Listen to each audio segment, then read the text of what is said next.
Okay. Check 1, check 2, check 3, check 4, and all that fun stuff. I'm FODV93 and welcome to part 12 of Earthbound. Call it a stream, call it a let's play, all that stuff. Playing this game just to celebrate Earthbound's, I believe, 30th anniversary. Hold on. Is it really the 30th anniversary?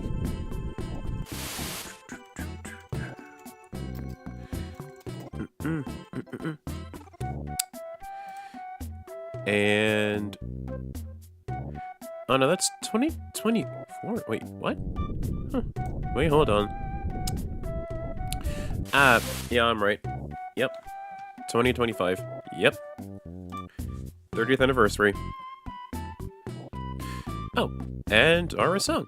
Did you figure out the end track for your video? I'm just gauging out with some other people, some other friends of mine. Just please look and see, because I feel like the 3 tracks I want to use for end card videos are pretty good. They all work, actually. So I'm thinking, oh, which one works the best? Because I know you like one of them, and I just want to look and see for the others. As with today's stream, yeah, I'll probably try to explore some bit of the 8th Sanctuary location dungeon and maybe beat the boss. Sorry. Ahem. Wait, if I'm not mistaken, it has... yeah. Yeah, this one actually has like a power shield, so yeah.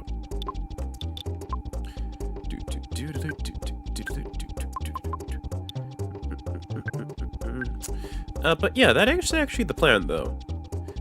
Also, if you actually have seen the stream lately, I've actually wanted to touch it up a bit. Previously, when the chat used to send messages, it would just be the letters and that was it. Yeah, I kind of realized, oh yeah, that's right. Sometimes the game would actually conflict with the overall chat message color, so I figured, you know, go with bubbles. So if you're watching this live, or anyone else who's seeing this live, yeah, I decided to make chat bubbles for the norm, basically. So if you type in a message, you can actually flat out just see the message pop up as a bubble, and make it a lot more easy on the eyes, and a lot quicker and easier to read as well. So you don't have to guesswork as to what the hell that is going on, what the hell is the chat message, and how am I able to read it so effectively and so easily and stuff, you know? That is the plan, and that's what I did with streams from now on.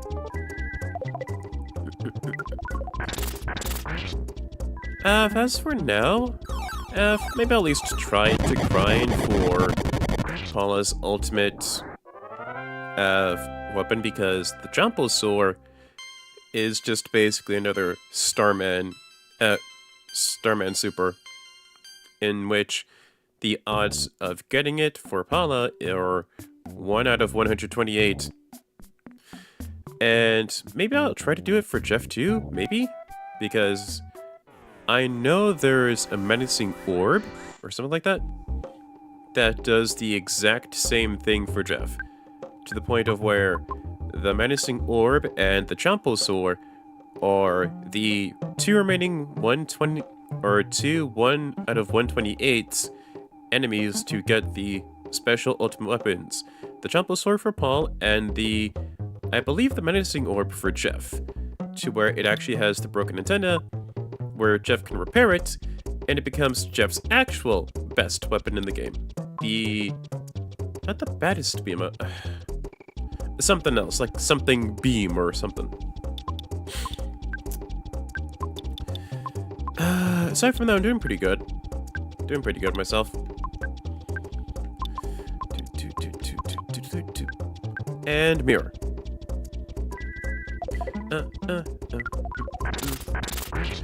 But yeah, if I can't really, like, get it, then, you know, that's, like, fine and stuff, you know? The only reason why I went out of my way for Pooh is because the Sword of Kings is the only weapon that Pooh can get. Now, if that wasn't the case, then yes, I would flat out just move on with my day, move on with the stream. But that's not the case, now is it? Let's see what we got. Man, I really should at least equip the damn sea pendant already.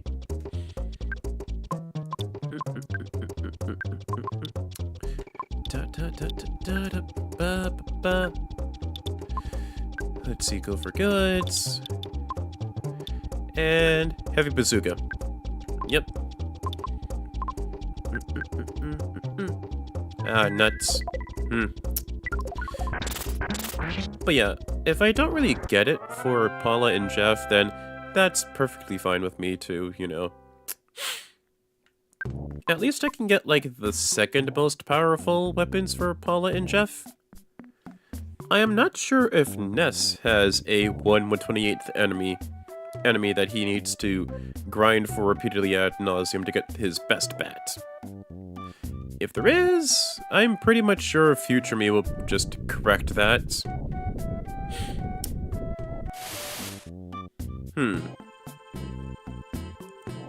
Speaking of that, I'm actually working on a couple Earthbound videos myself. One is actually based on the previous stream I did, because I know there's like 2 that I want to that I'm in the works of making.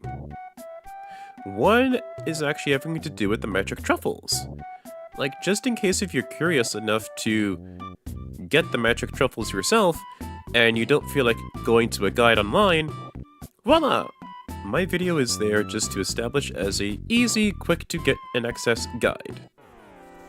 Well, somewhat.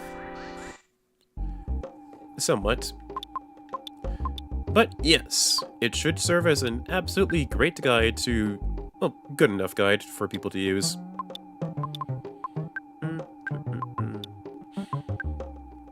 The Tramposaur, Jeff can spy.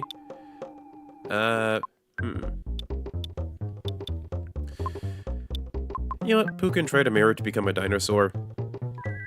Nuts.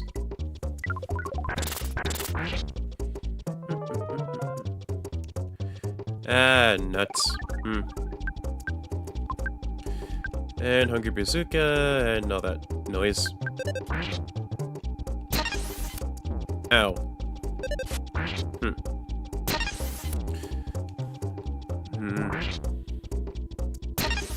Oh boy. Really? The heavy bazooka reflects?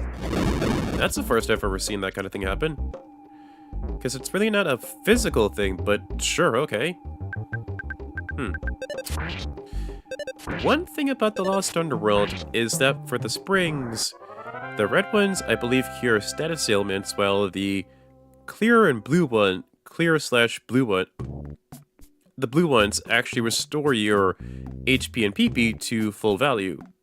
So it's like getting a hotel stay, basically. And because of how big the area is as a whole, I'm just happy that there's multiple save point phones that you can use for free. Could have been worse. It flat out could have been much, much worse. It could have just been charging you an arm and a leg just to get to the phone. Like, each one could have just been charging you, oh, here's $1 just to use the damn phone. Yeah, no thanks, buddy. Let's see here. Oh, Thunder, perfect. And do that. Jeff can spy. And if I'm not mistaken, PK Thunder can get rid of shields. But the thing is, it's probability-based. Ooh, not good. Well, at least the shield disappeared.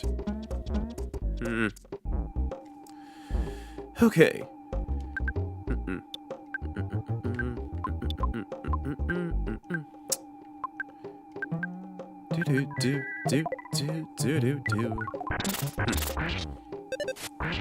But yeah, enough about me though. How are you feeling, chat? Like, how are you feeling tonight, Ara, song 3166? Figured at least just ask, just for some feedback and for some engagement's sake, you know? Like, look and see how chat is doing, you know? Like, it's not just me doing the whole content thing. I mean, yeah, I'm making the content, I'm doing the game, but, you know, that's like half the part of streams, you know?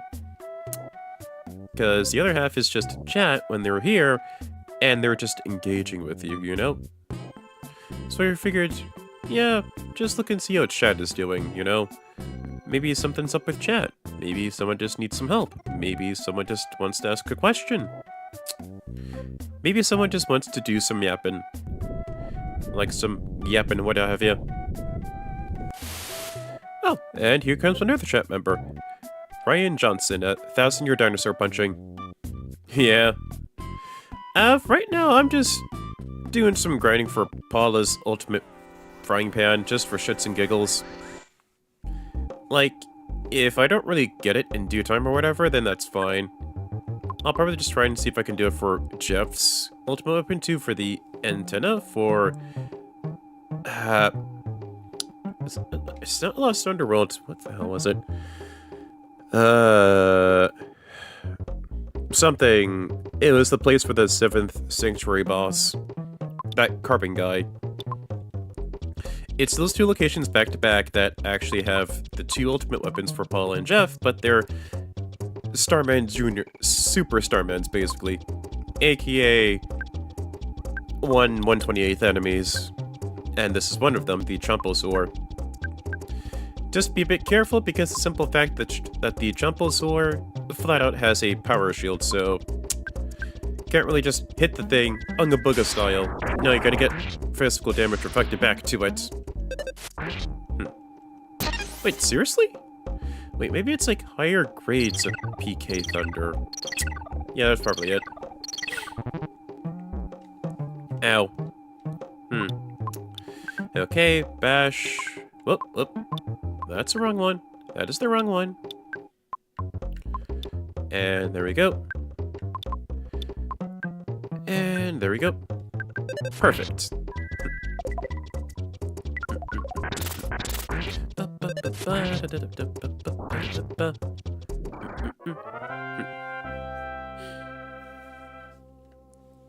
But yeah, that's kind of like just the main plan for now.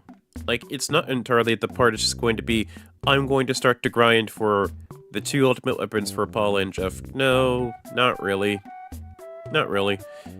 Probably just spend some time to at least try to get it on stream live, maybe. But the thing is that the reason why I'm not going to be going at it so hard, like I did with Pooh, is because the simple fact... Oh, Supernova SS. Hello. Welcome to the stream. But yeah, the plan is just for now, maybe just to grind away, try to get Paula and Jeff's ultimate weapon on stream, but if I can't, I can't. That's perfectly fine with me. The reason why I say it's perfectly fine with me is because the simple fact that, unlike Pooh, is that because for Paula and Jeff, I can probably just get like their second best weapons in the game and be fine with that. But the reason why I went so gung-ho with Pooh is because the simple fact that the Sword of Kings is the only weapon in the entire game that Pooh can actually equip. Because any other equipment that it does not say of Kings will decrease Pooh's offense and defense. So have fun with that one. I know I probably said that like a lot more times ever since I got in Pooh, but that does bear repeating. If it is not the Bracer of... Hold on. If it is not the Sword of Kings, the Cloak of Kings, the Bracer of Kings, or the Diadem of Kings, literally all of them say blank of Kings, Pooh's offense and defense will decrease. Even if you are trying to use like the pendants to equip on Pooh, that's not gonna fly. That will not fly because it'll just flat out decrease his stats. Well, the two main big stats, offense and defense. And so yeah, that's really not a good thing to do for Pooh because of that unique gimmick. Aside from that, if it's Paula or Jeff or maybe Ness, I'm not sure if Ness has one, I'll probably check later. Because for basically Paula and Jeff, maybe Ness, They already have, like, good high-tier weapons that they can flat-out use, and I can just flat-out use to get myself that are easier to get. Like, I know some of them are going to be more expensive because they'll be within shops, or obvious boss drops or whatever. But, at least compared to the Sword of Kings, I'll be hanging in stream, but I'm playing Final Fantasy VII at the moment. That's perfectly fine.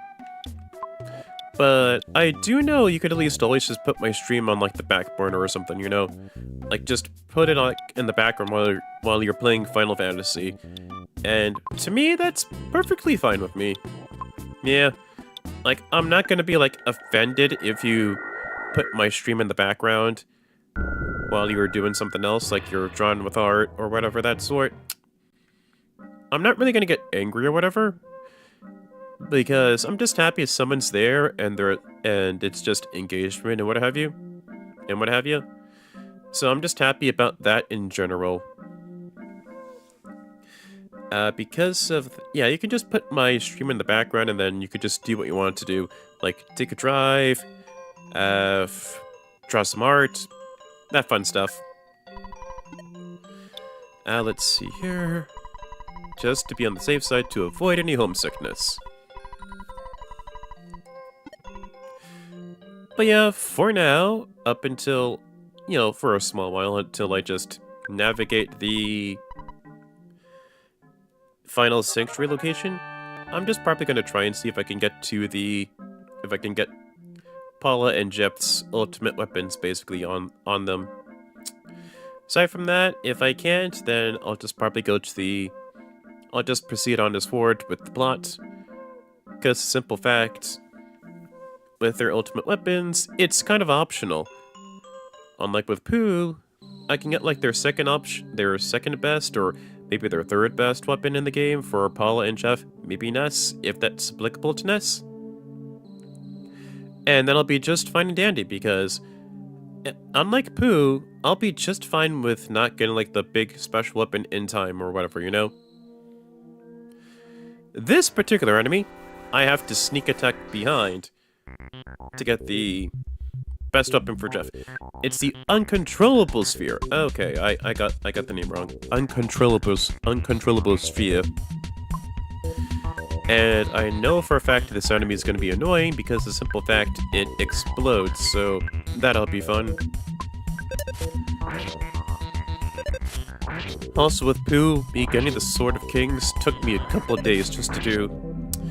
Not a couple of days back to back, just a couple of days of just, you know, I'm just gonna take a break from this and not lose my sanity, and then... True story, I got the thing at like 2 AM. Because I'm thinking, you know what, let's at least just try to get the Sword of Kings one last time. And after hours and basically just days of grinding, I got it. I got the Sword of Kings. So, Pooh is fully equipped and fully modded out and decked out for offense and defense.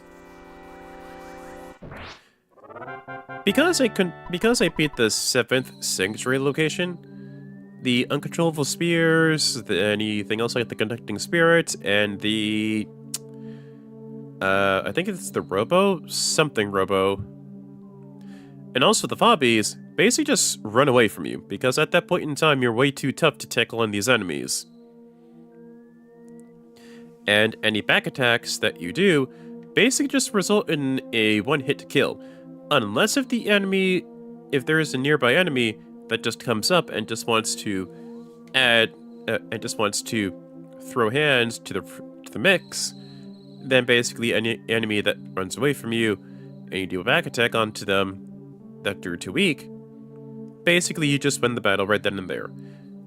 Any items that are there for that potential battle are also obtained as well. Same thing with EXP, which means you can actually level up and get to and you can actually just level up quicker. Sorry. Wow, I don't know what the heck is going on with that one. That was an easy sentence to say. That was like an easy explanation, and I'm not sure why. I kind of just flipped my words with that one. But yeah. Yeah, just gonna waste my time, shoot my shot. try to get the ultimate weapons for Paula and Jeff, because the uncontrollable spear is the one for Jeff, while the Jumble Sword is one for Paula.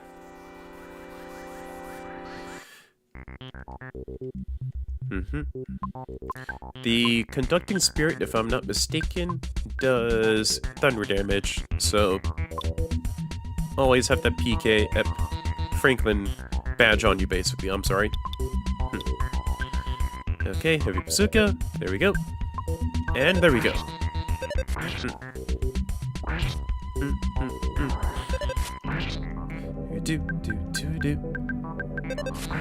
Okay. Ow. Thankfully, I could always just... No, I can't. Whoops. Because this is a dungeon, I can't entirely teleport my way out of here. But this is a maze, so eventually I am going to be able to find my way back to the entrance of this, and then get back to the Tenda village to heal up for a full heal, and then from there just teleport my way to Lost Underworld. Illuminae Hall! Illuminae Hall, this is the name of the dungeon. Illuminae Hall. So it put the Illuminae Hall and the Lost Underworld are the next 128th enemies to get for the best weapons for Paula and Jeff, basically. Illuminae Hall has the Conducting Sphere, and the Lost Underworld has the Jumble Sword. With Lost Underworld, it's more of a big open jungle area with dinosaurs. And the occasional Ego Sphere, if I'm not mistaken, that's what it's called, Ego Sphere. Basically, it's just a gigantic rock that has a face, but oddly enough, no PK skills. It just rams towards you because using its gigantic weight. Weird, ain't it?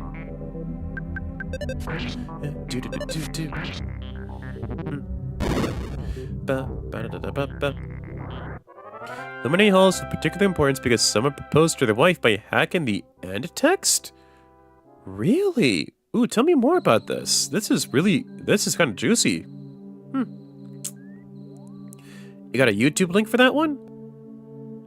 No, I really am curious because I want to at least look and see if someone actually did that whole thing by hacking the game for Illuminae Hall and using it as a marriage proposal. Like, did the proposal work? I'm really curious now. I really want to know how that plays out. Ryan Johnson 5266.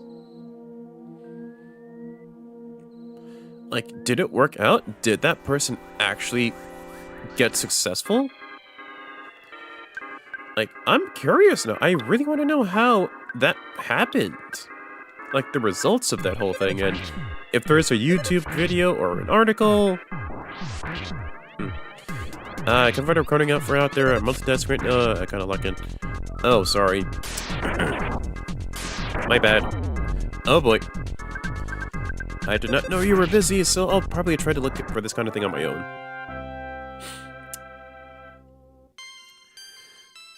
Ugh. And yeah, it worked out as far as I go. Huh, as far as you know. Huh. Yeah, I'll probably double check and look about that, because that's actually a good thing, because that's a bit of good trivia, too. I could flat out just use that for an Earthbound video I'm planning to work on. But however, said video will have to come when I'm done with the game. What it's based on, I will not tell you. You'll have to guess and see what the hell it's going to be based on. Specifically for Earthbound, because it's obviously going to be based on Earthbound, but what on Earthbound it'll be based on about, you will have to guess, and you will have to wait and see until I'm done with the game. And when I'm done with editing the video and making all that fun stuff, and all that razzmatazz.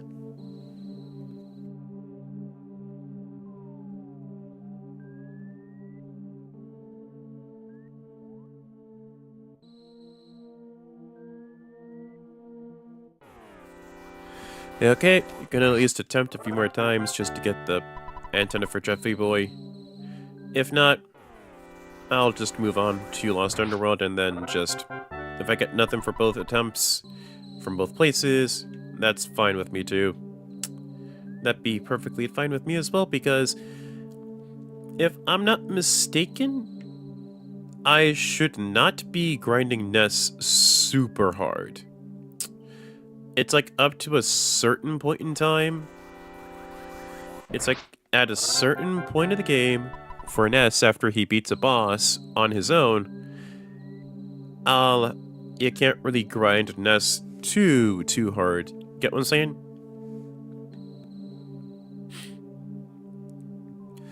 Although these phobias are really dangerous. They look like cannon fodder, but yeah, yikes. Yikers. Look at them. Dangerous as all get out.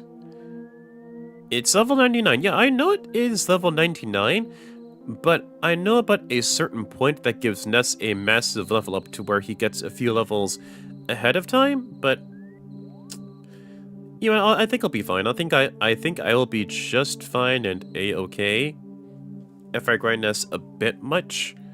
Ness and Friends a bit much, just for me wanting to grind a bit to get the ultimate weapons for everyone else. Oh boy. Oh, and a Fobby. Look at the Fobby, chat. Look at the Fobby. It looks cute, but it's damn near deadly. It's because of that I have to take this thing out first. And not because the sphere blows up when it dies. No, whoever said that? Bad bit of slander. Whoever said that bit of slander, I don't know who, but that's slander and that's a bunch of filthy lies.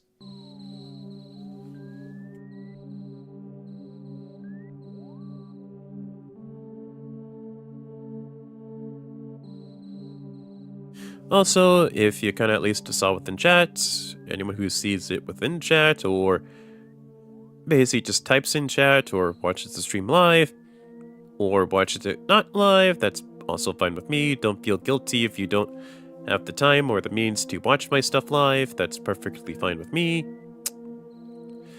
But I made sure to implement chat bubbles within the chat, because it just didn't look good where you can only see the text when chat members make a message within the chat, and it's only just the message and their name and nothing else to cover it with, because the simple fact with gameplay or anything that I would cover for a stream would flat out just cover the game or cover the text or make the text not look as good as it would or should be. And then from there, I just made the chat bubbles to at least make everything better, easier to read, easier and prettier on the eyes for it to be read as well. So that's what I wanted to, so I got that done, and I'm just working on things to iron out the kinks for at least make my YouTube videos a bit more presentable, gain some more traffic for new watchers, old watchers, ahoy, who may not know about my previous videos or my work. So I just wanted to at least get that out of the air and just say those things, basically.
Had to drink me some water.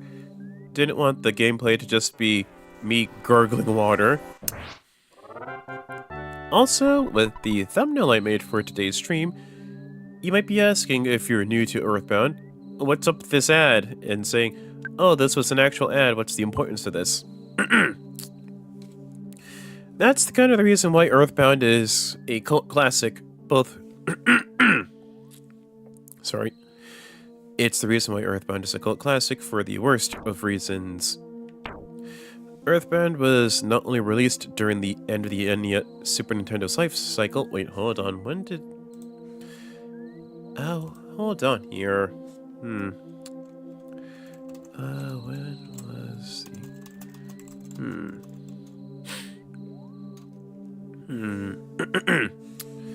Let's see, 1999...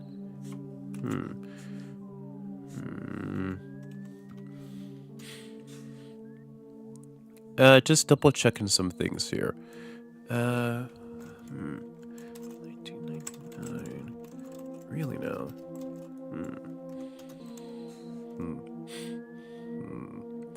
Maybe we're like 98, 99?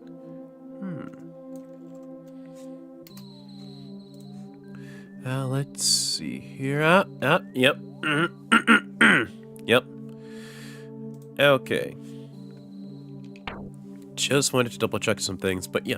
The Super Nintendo for its lifespan was done making games around like 1998, 1999, or at least like around 2000 or so. Like, let's give or take a number, like nearest whole year or whatever, 2000. Like, let's just at least say maybe 2000 or 1999, just to be on the safe side. Earthbound was released in 1994, 1995. Japan in 1994, and in the States, 1995. And a game released for a completely new IP at the end of a game's life cycle. Whoopsie. A game released at the end of the Super Nintendo's life cycle, where Nintendo is more focused on the N64, the Game Boy Color. Yeah, and it's a completely new IP too as well, and yeah. Not only that, but the thumbnail is also the key player in how Earthbound did not get that much attention outside of Super Smash Bros. Nintendo, during that time, wanted to compete with Sega because Sega did their whole Genesis does, Nintendo doesn't ad for their console wars whole thing, for the whole console wars, Nintendo versus Sega. Sega did Genesis does when Nintendo don't. Catchy line, got to the point. And so in response, Nintendo did their Play It Loud era, where they made their video games and just their advertising look very cool, hip with the kids, and all that razzmatazz. But here's the thing though. The Play It Loud stuff was funny in the way of how they were trying to look cool, like your dad was trying to make himself look cool in front of your friends, in front of you, all that fun stuff. Here's where the bad part comes in. Here's where the bad part starts kicking in. Here's where the bad part starts to kick in. For Earthbound, Nintendo decided to advertise the game by saying the game stinks, with added context of saying the game stinks in the aspect of... Well... Wait, oh god. Oh god. Not good. Do that. Okay, but back to main point. Oh, oops. In response to their whole thing of Sega doing the Genesis does when Nintendo doesn't, Sega decided, yeah, let's... In response to Sega's ad campaign of Genesis does but Nintendo doesn't, Nintendo basically just did their Play It Loud era, where they just made their games and their advertising look cool to the kids at the time. It was a product of the time, yes, and it was pretty charming and kind of cute in the way of how your dad would try to make himself look cool, or your parents would make them look cool in front of you and your friends. But here's the bad thing for this, where it comes for Earthbound, where it bites it in the ass. Nintendo decided with an ad campaign for Earthbound to say that the game stinks. For further context of how the game's, or for the further context of saying the game stinks, flat out, Nintendo basically just put a scratch and sniff thing to make it quirky, because as a whole, Earthbound is a quirky RPG in a quirky series. Not the best idea, because the simple fact you flat out just say your game stinks, and not in the aspect of the game order stinks. The game is bad, please buy our game, based on a quirky RPG, on a new IP that most people have never heard of in the 90s, near the end of our popular sequel system. Yeah. Like, it is quirky and cute. Yeah, it is quirky and cute in the aspect of, oh, let's at least do a scratch and sniff on the guide, because that's what they actually did do. On Earthbound's official guide for the game, there are parts of the game where it's a scratch and sniff. And they used various scents to make it like a scratch and sniff, to make it like a pungent or like a bad odor or something to emulate the game's monsters. Like the sewer rats, and the pile of mulch, and anything else in between, for the guide to be used for the enemies and the bosses, like the main bosses, like the two I just mentioned. Yeah, it is quirky, and it is adorable, and it's kind of cute, in the way it matches up with Earthbound's quirkiness and its strangeness and its humor. But, however, by saying the game stinks, people flat out took it in the most literal way possible. Sorry. Because of the way of how Nintendo just flat out said, our new game in RPG stinks. They took it in the most literal way possible. Of saying the game stinks, oh, this game is bad, this game is terrible, let's not buy the game. It's because of that it's gotten its infamy with its advertising, and it is a bad example of doing advertising. It wasn't up until 2013 where Nintendo decided for a shocking announcement in a Nintendo Direct, when the Wii U was a thing. For those that are young here, the Wii U was just the previous Nintendo console, a console that I feel has a better way of doing virtual games, because the simple fact that you don't have to pay $50 a year just to play Mario Kart Super Circuit or just to play Game Boy Advance games on the console. But I digress. In a Nintendo Direct for the Wii U and the 3DS, Nintendo shadow dropped Earthbound. That, for the first time within decades, Earthbound is available to play for people all over the world to play. And you don't have to rely on emulation or buying buying the cartridge for it. Like the OG Super Nintendo cartridge for Earthbound. Because the simple fact for Earthbound trying to buy a cartridge for it, regardless of the price, it'll be very, very expensive to do. And so because of that, with its bad advertising campaign, Earthbound couldn't really be played by many people unless if you were willing to fork over the extra bones, the fun doubloon money, to play Earthbound, or just go with the way of emulation, or even then, like trying to play a demo of Earthbound within the Japanese version of Super Smash Bros. Brawl on the Wii. Super Smash Bros. Brawl on the Wii basically had a unique feature within it, where it allowed you to play demos of games, or the most important vital games, for some of its fighters. Mario had Super Mario World, or either that or Super Mario Brothers for the Nintendo NES, one of those two. And I believe The Legend of Zelda for Link had I think it was either the OG Legend of Zelda or A Link to the Past, one of those two. And for Kirby, I believe they actually had like Kirby Superstar. I could be wrong with those games, but I'm very much positive that Brawl actually had like Super Mario World to demonstrate stuff for either Mario or Yoshi. For that. And for the Japanese version, the Japanese version of Super Smash Bros. Brawl for the Wii actually had a small demo of Earthbound. That's the thing, though. The Japanese port for Earthbound. No other port for Brawl actually had the small demo of Earthbound. And even then, you couldn't really play much of the game because it was a small demo.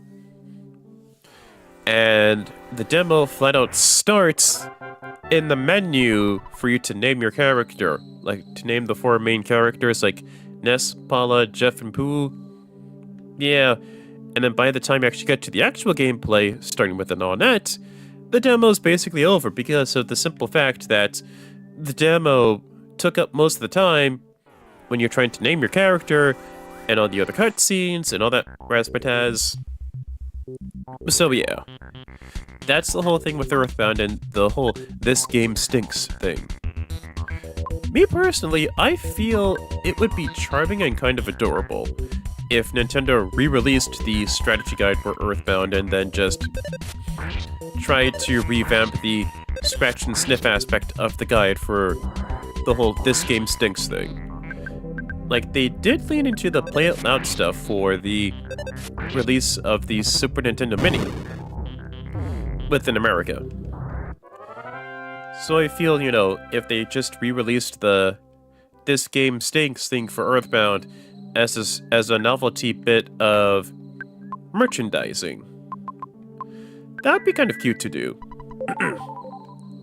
Because they're acknowledging their history, both good and bad, in a cute way that doesn't really diminish Nintendo's reputation for their games. And I feel it'd be kind of cute to do. Plus, we don't really get any Earthbound merch as a whole. Despite the simple fact that Earthbound is basically one of the more... I'd have to at least debate and say Earthbound is the more financially significant game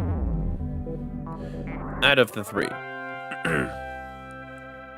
To do for it as a whole as well, out of the entire Mother trilogy. Like, at least just do a re-release of the "this game stinks" thing on the strategy guide. Like, re-release the strategy guide and just do that whole thing. That'd be kind of cute to do, because it gives us a chance to actually have modern-day Earthbound merch. Or Mother merch, basically, because the Japanese name for Earthbound is Mother. Mother 1 was released on the NES, Mother 2, which is Earthbound, and Mother 3, which was supposed to be on the N64, but was then released on the Game Boy Advance. And also, I saw your message, Aura. Yeah, Mother 3 is much more serious. Yeah, it obviously is more serious, but yeah. Me personally, I'm more of a Mother 3 man. Mother 3, I feel, is a better RPG than Mother 2 and 1. That's not to dismiss or discount Mother 1, and especially Earthbound. No. No. I feel it's fine. My mistake. Not really Earthbound saying, "Oh, it's fine." I love Earthbound. And I love Mother 3. But I kind of love Mother 3 a bit more than Earthbound, Like, it's not a bad game or anything, but I honestly feel Earthbound, my mistake, I feel like Mother 3 has a stronger footing, That's just me. But yeah, that is the whole entire story behind the "this game stinks" shtick. And why trying to play Earthbound, or why trying to play Earthbound, kind of restricted you to only like 2 options up until like 2013 onwards. Also, fun fact, with the release of Earthbound on the Wii U, it also came with the release of Mother 1, which is known as Earthbound Beginnings. Earthbound Beginnings is tough. It came from a rough and tough era for RPGs and video games where the enemy encounters were random and there's a good chance they could kick your ass. Not a good chance, a very high and positive chance that they will kick your ass. In this particular instance, yeah, I kind of like Mother 3 more than 2. That's still fine. I feel both Mother 3 and Mother 1 are still great RPGs to go and play and experience for yourself.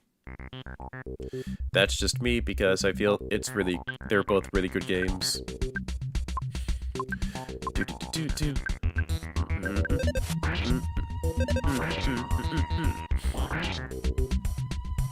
There we go. Hyper-spreading robo was destroyed. Thank you. And then we just go for another spear kill. Ow. But yeah, that's the whole story of the whole "this game stinks" thing. It was just because of Nintendo being a bit, how you say, not smart with their marketing. Because mind you, within their advertisement for Kirby Superstar within the States, not that, Yoshi's Island within the States. It's more the aspect of, it's just more in the aspect of them just being hatched or laid or something like that. Wait, what am I talking about? Oh, and never mind. Wow, what the heck was I even talking about with laid eggs? Maybe I'm just a bit tired.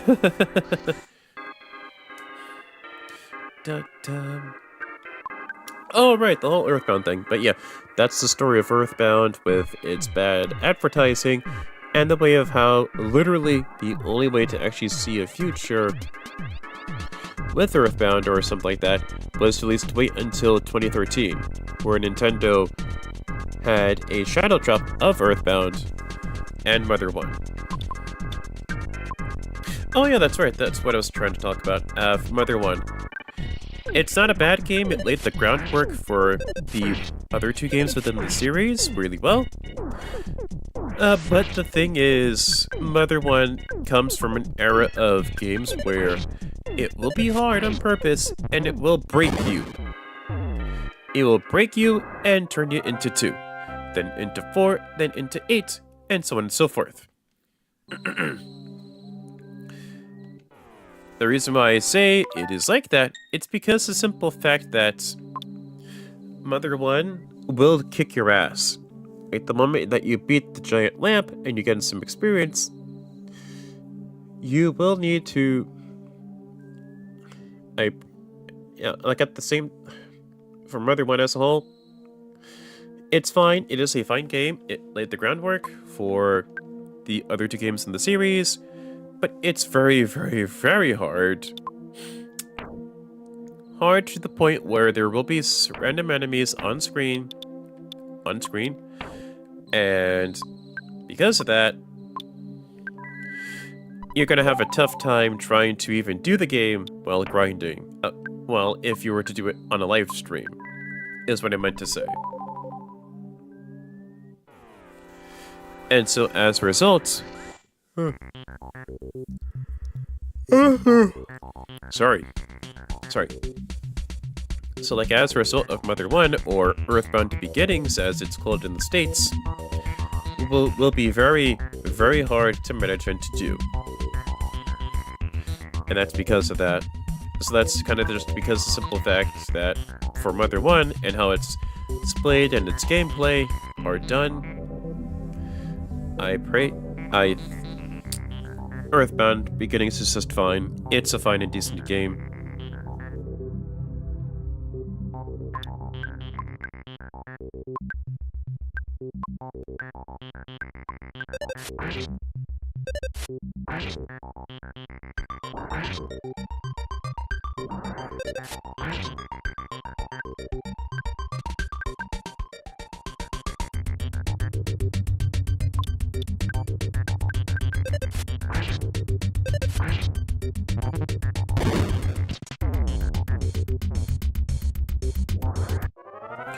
But yeah, for Mother 1 as a whole, very tough game to do.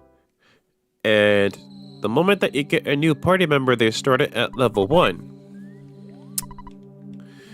Yeah, so the moment that you get a new party member in, say, Earthbound Beginnings of the outside of, say, Mother 3 or Mother 2 or Earthbound, that's because the simple fact that each party member that you get within the entire game will start it at a flat base 0. No defense, no means of offense.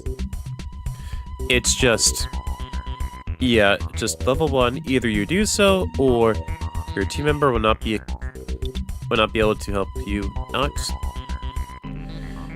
It's just, yeah. And mind you, the first enemies that you'll fight within Mother 1 will just straight up beat you. They'll just straight up kick your ass, and was not expecting that within Mother 1. So I figured I'd at least share my nuggets of wisdom onto you, chat. Or for those that want to play Mother 1 as a whole. Okay. Oh boy. Whew. But if someone could find out.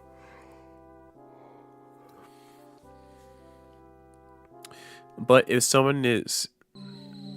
Yeah, but like let's say within Mother 1, if you saw an enemy, you'd have to at least make sure everyone has the right PP and the right EXP to fight the enemy as well.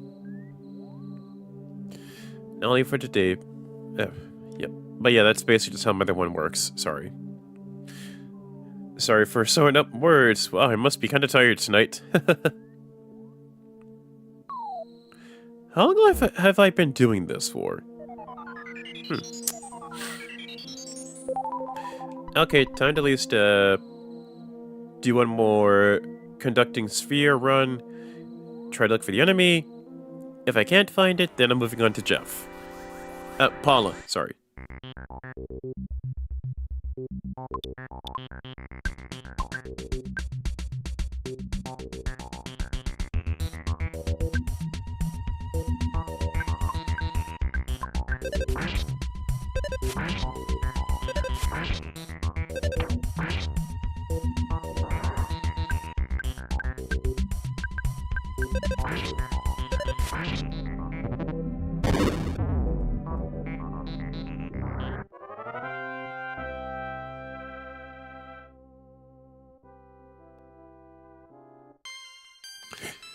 But yeah, Mother 1, tough as nails game. If you can get to the end of the game, just fine and well, you have my sincerest kudos and bravery and what have you. Because it takes a bigger man than I to flat up be insistent of not only playing Mother 1, but Mother fan those. But yeah, as a whole as well. Plus, also the simple fact that the final area of the game, Monty Toy, is not playtested for Mother 3 and Earthbound. So that would be really, really fun for someone to do. Like trying to go with a Mount You Toy, and then trying to make it a delivery, and all that fun stuff. Okay, I don't really think I could find anything major. Yep, nope. Go down the hole to get to Lost Underworld.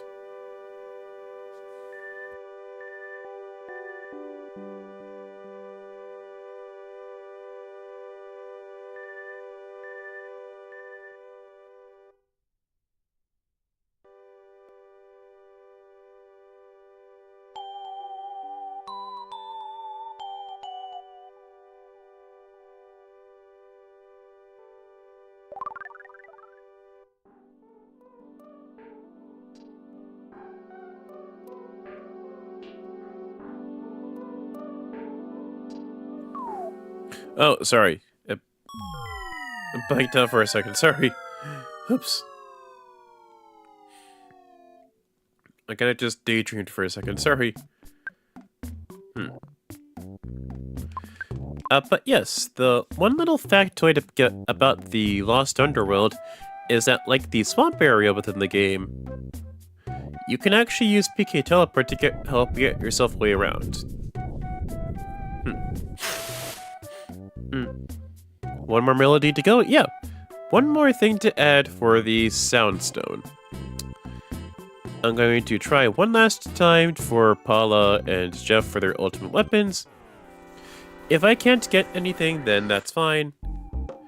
I will step into the final dungeon and then just go on with what I need to do. I'd say sound good, but yeah, that's been the plan the whole time. That has been my plan the entire time.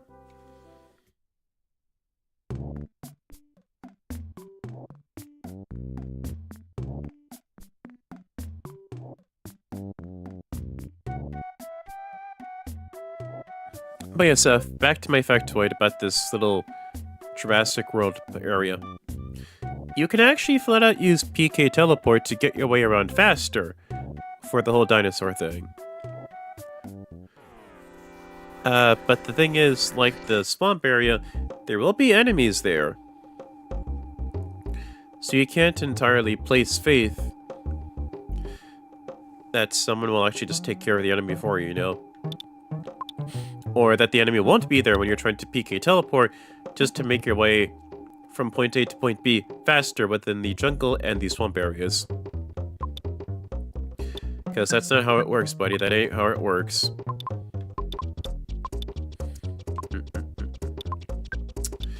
But yeah, that's actually just how Mother 1 works and everything else for this particular area of the game.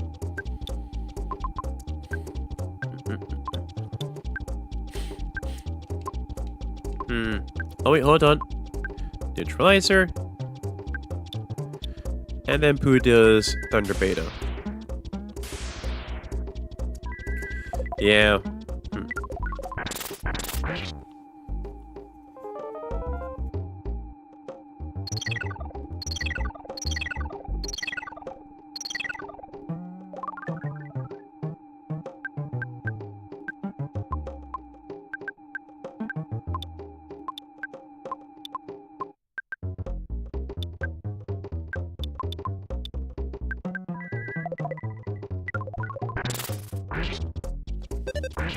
Okay, so, like, the Illuminate Hall was not the best chance for me to try and get Jeff's ultimate weapon for Jeff.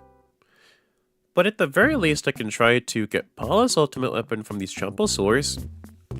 If not, then it's just back to the finish line for me.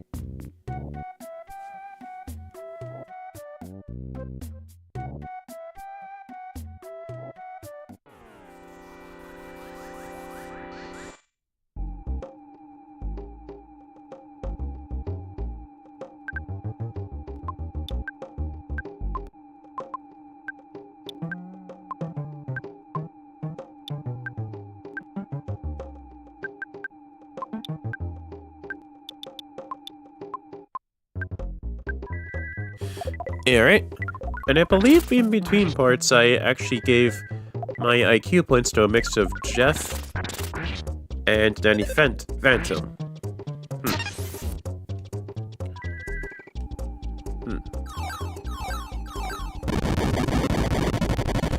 Right. Nice. But yeah, if I don't really get a Mario float at all for all of this, then I'm just moving on to Chapter 8 for the next final part of this whole encounter.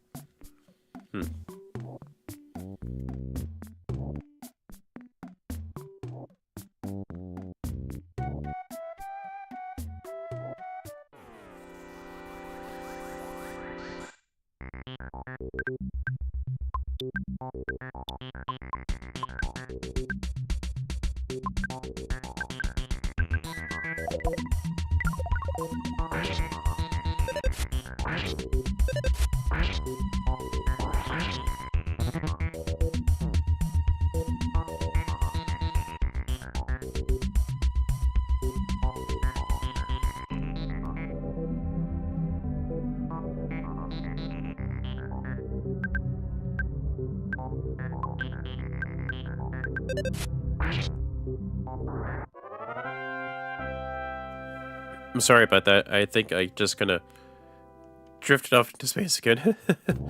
Sorry about that. But yeah, at this point in time, yeah, trying to hunt for the magic frying pan and I believe the broken antenna for Jeff to make it into the baddest beam. Yeah, not really all that worth it. Not seeing the whole aspect of trying to avoid others from doing evil is commendable. But the thing is, is that I do have to get me a move on with the whole stream, and it can't really just be trying to get the ultimate weapons for Paula, Chief, and Wretch.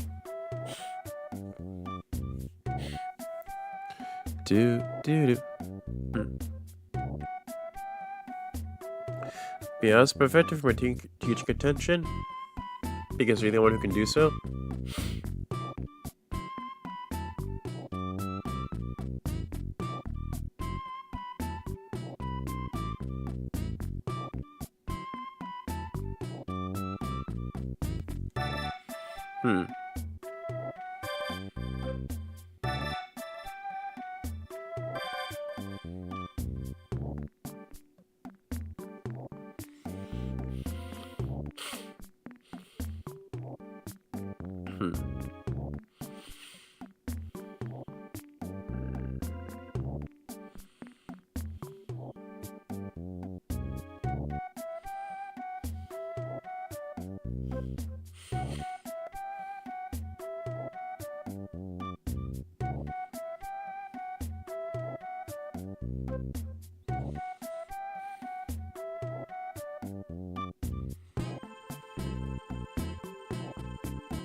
Oh. But yeah, the plan here is just to look for a few more Chomposaurs, rest up, and then if it doesn't go successful, we just go with the last sanctuary location just to do some grinding from there.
I think my mind must have been a bit fried there for a sec.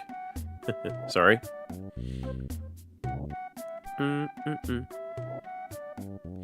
Let me at least think. I kind of love Mother 3 more than Earthbound itself. I don't know. It's not like I don't like Earthbound. No. No.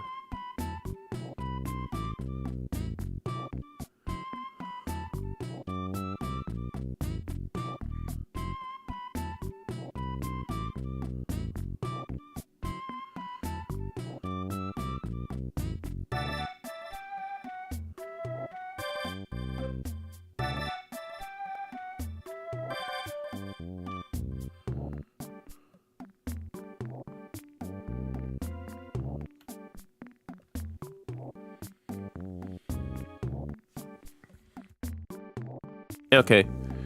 Let's look and see if I can probably just... There we go, that helps.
Yeah.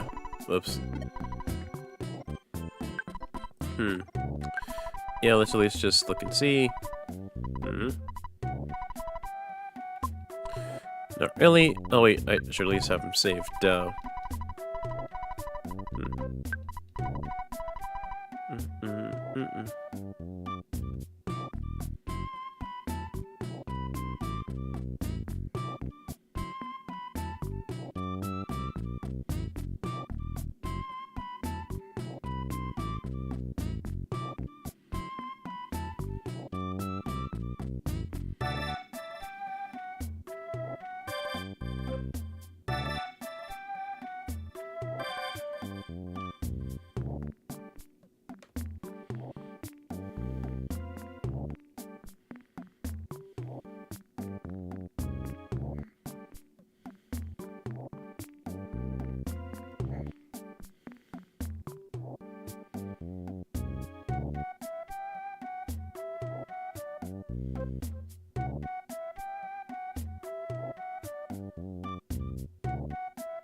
Oh, but yeah. Man,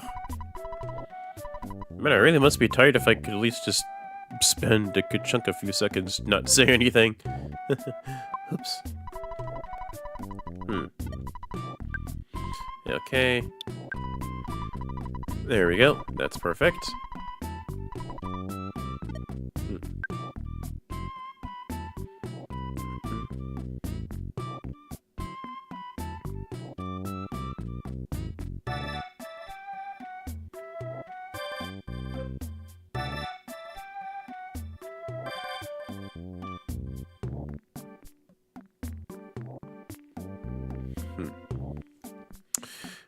But yeah, thankfully at least I saved my progress and I made sure to avoid any homesickness.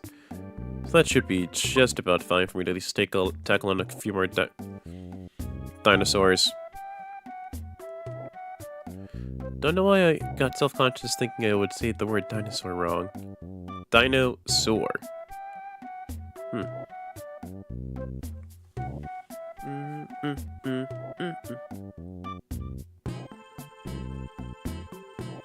Right.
Wait, oh, shit. Yeah, not... Oh, huh.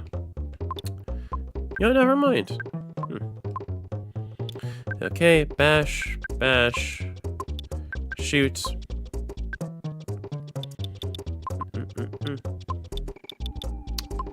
Okay, no.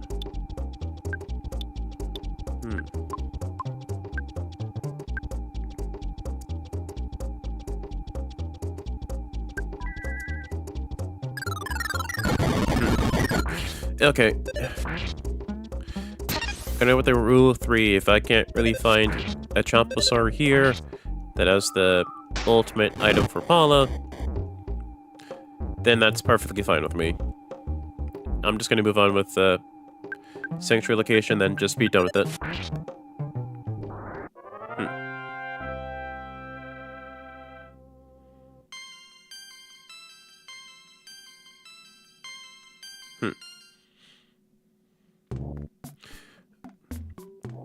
Oh, I wasn't talking about the HP sucker. I wasn't really talking about that.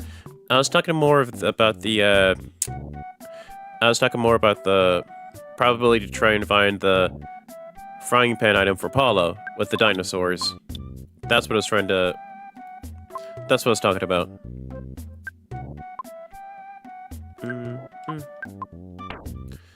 Let's see here for items.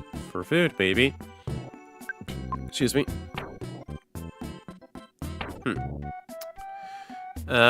You know what? Maybe I could probably just get rid of that.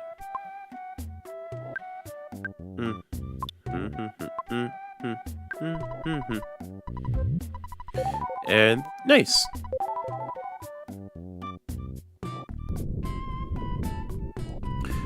Since I still let Jeff lumping, yeah. Most because he's pretty low in HP, so I just gave Jeff the brain village that Pooh was holding. I don't regret my decision. Not at all.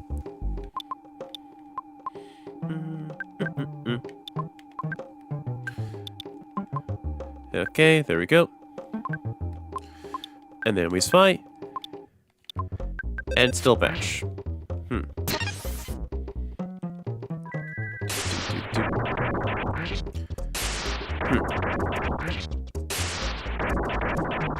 Nice.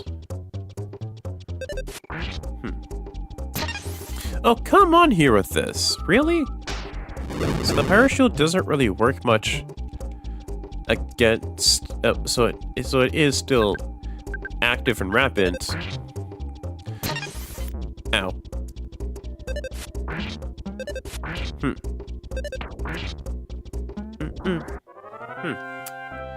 So I guess it does work, because I didn't really see much text saying, oh, the Power Shield has gotten limp, or the Power Shield disappeared suddenly after using the PK Thunder.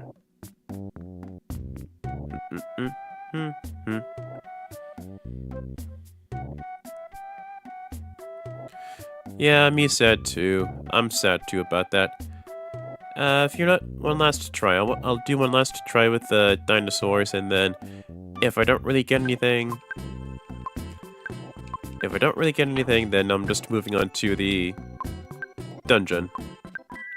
It's not that far away, it's just that everyone moves so slowly in regards to literally everything else.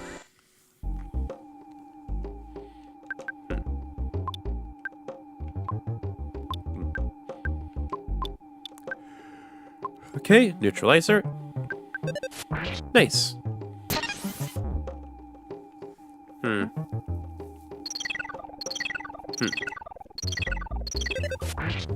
But yeah, overall, Mother of 1 is fine. It's a decent game. Like, I feel it's okay. Yeah, it's just flat out okay and decent. Because the simple fact, it does come from an era where RPGs and games as a whole were designed to be as tough as balls on purpose. But the thing is... hold on here. Do it to this. Oh wait, Jeff actually has a good batch of couple life noodles shenanigans. Couple life noodles to chat. Yes. Whoops. Ow.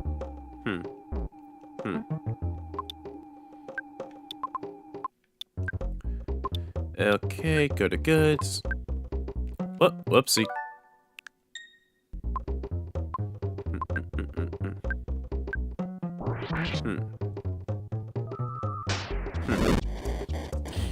Oh boy.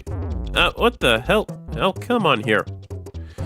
Well, at least Jeff has another batch of cup of life noodles, at least. Give to Paula. There we go. defend, defend, and a couple of life noodles. Poo. Whew, there we go.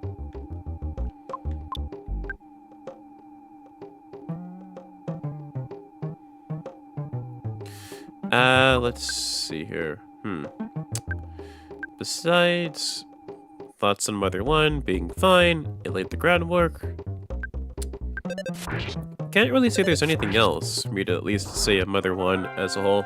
Oh, right, but if I were to try and do Mother 1, hypothetically, yeah, that thing's gonna be edited down for video's sake because I love her, I love CC and all, but yeah.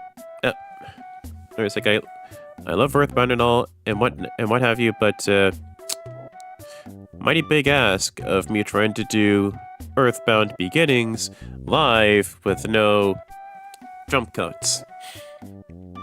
Because each party member that you get, whether for the time being, flat out just treat this whole thing as a fancy pants hotel stay, and you do have to pay a lot more just to even get the items that you want. Also, there's like a jewelry store within Manhattan, and they say, oh yeah, don't try and do that. No, I'm right here enjoying my stream, damn it.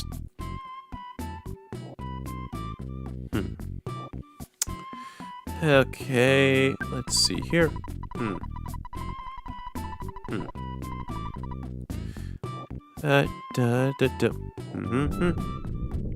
At least Mother 1 shows the consequences of, from youth, accepting a drink from an older person. Yeah, I remember that too.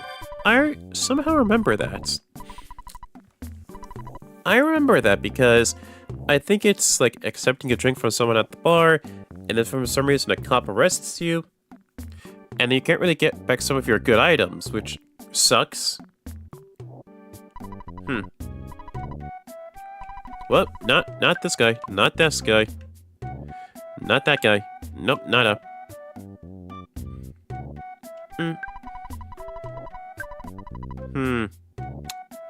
Ultimate bat, holy pan, shiny coin, horn of life, man the myth burger, and all that fun stuff.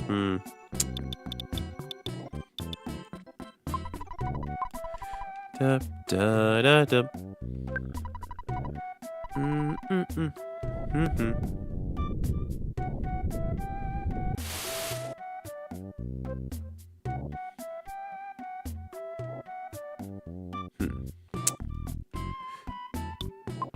Da da da. Oh, whoop, not that one. Whoops.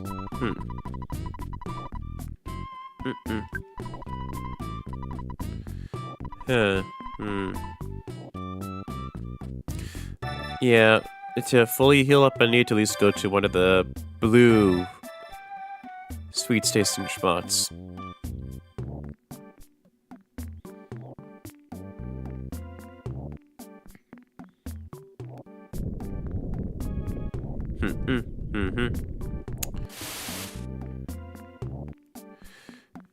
But yeah, the only way I'd actually play Earthbound Beginnings is just not live, but just doing with videos. Because I'd have to jump cut, and then jump cutting between the random encounters because there is no map in any possible way for Earthbound Beginnings. And then I have to do the grinding for each party member because they start at 4 instead of 5. And because of that,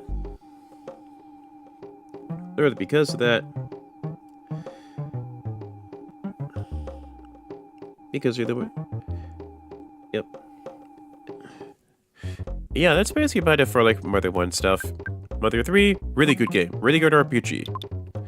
One of the best that Nintendo's done at the Game Boy Advance, and one of the best that they've done in general.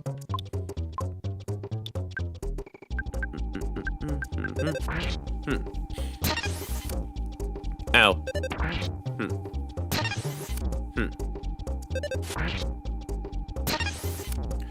Now we wait.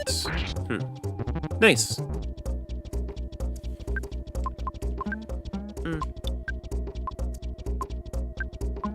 Hmm.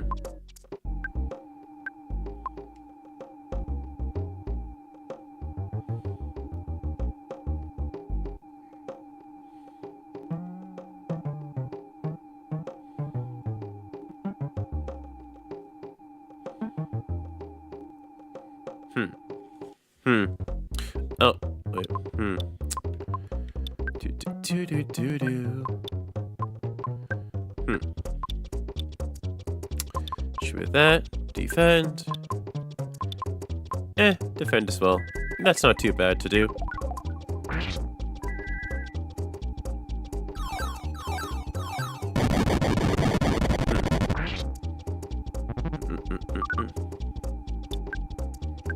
Okay. 6 PP. Oh, damn. Okay. Hmm. Hmm. Hmm. Yeah, I think I'll try to do. Nope, not really. Hmm.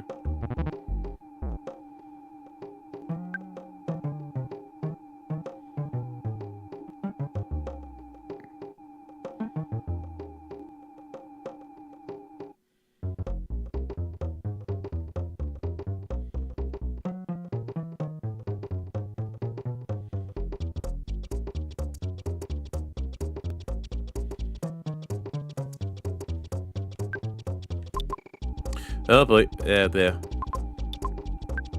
Hmm.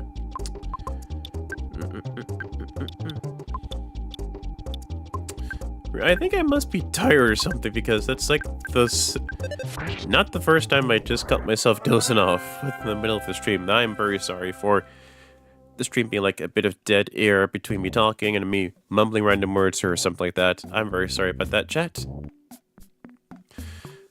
Like, I think I might be a bit tired, so I think afterwards, after some streaming, I will just hit the hay, maybe lay down for a bit, you know. Today is Saturday, after all. Oh, another Champosaur, okay. Okay, do that. Oh wow. Oh yeah, right. Ness has no PP. Which is what it usually says for Jeff. Jeff, no, Jeff Broken Cannon and or nuts, but Jeff has now been promoted to Bazooka Jeff. Because he uses a bazooka and it reminds me of Bazooka Joe Go. That is correct. That is why.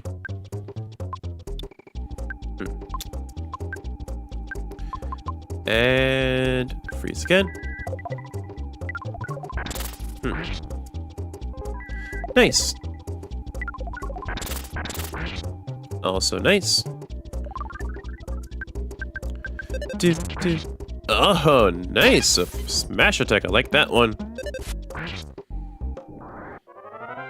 Also very nice. Okay, guess not.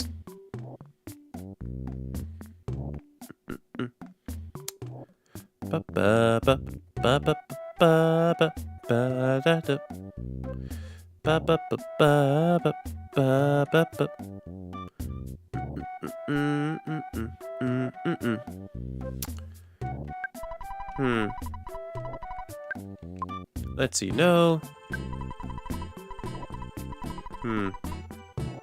No. I don't think the spring that's right near me does any blue water, basically. I have to go out of my way to find that.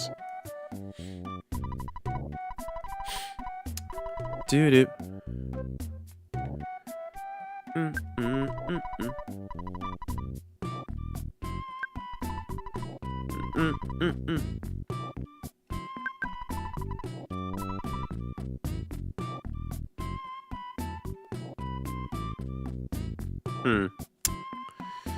Yeah.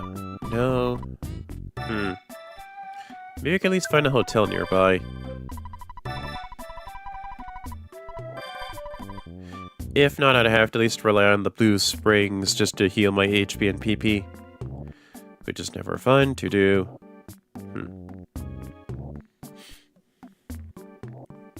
Oh yeah, that's right. Mother one also has like Mount E toy, which really, really infamous. Like, if you want really, really hard teetering on I'm going to either take my break or just unleash it onto the baby that you have, or just, why is my government making me do all this?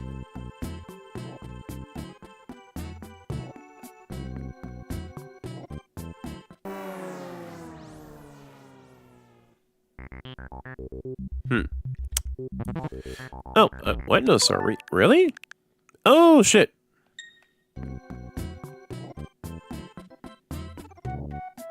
Whew.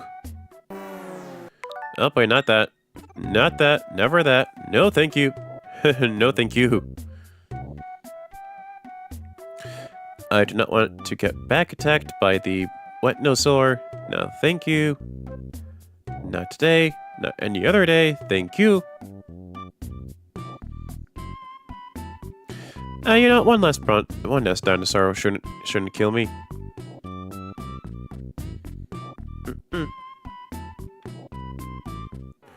Also, look at it. It's so derpy for overworld sprites. And even the sprite too. It's so cute and derpy.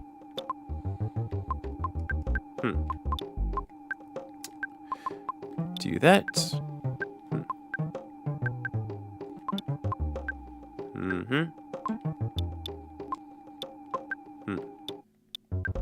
Wait, whoopsie.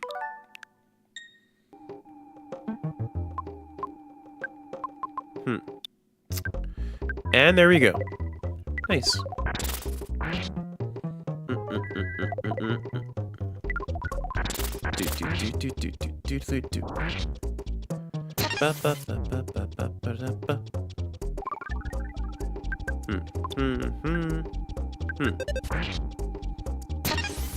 Ow.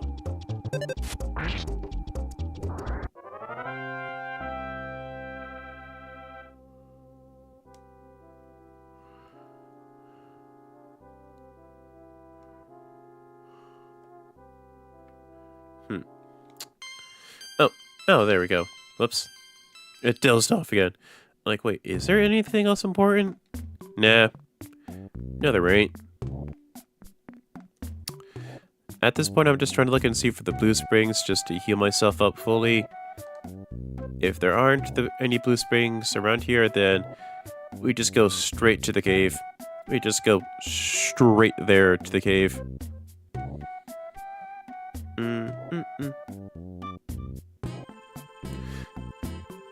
As with kind of ice cream, yeah, I'm not really picky with my ice cream.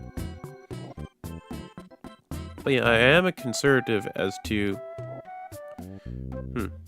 Wait, what was it? Yeah. Oh, wow, wrong location.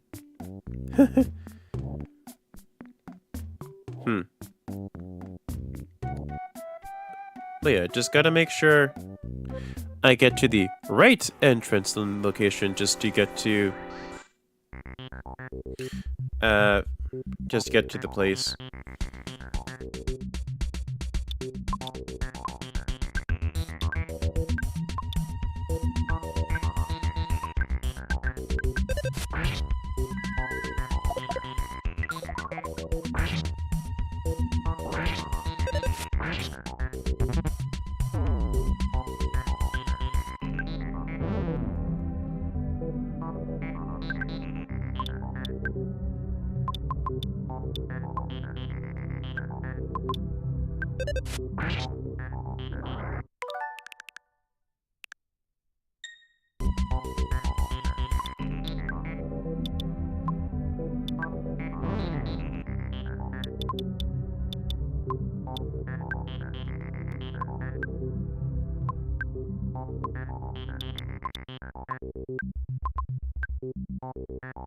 Alright, there we go.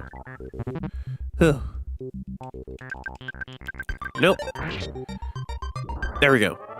Whew. Alright, let's just head over to another area. I think it's like down under. Like, go around here and then go down straight and then to a left. Then from there I'll actually find the actual entrance to get to the 8th sanctuary location, which is inside a volcano. Although I should probably just really get better with equipment. Like equipping who gets what and what where and all that stuff.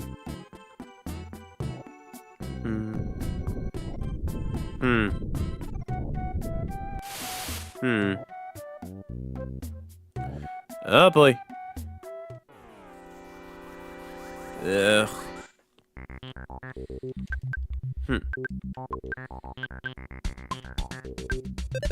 Whoop, whoop. Not that. And there we go. That's perfect.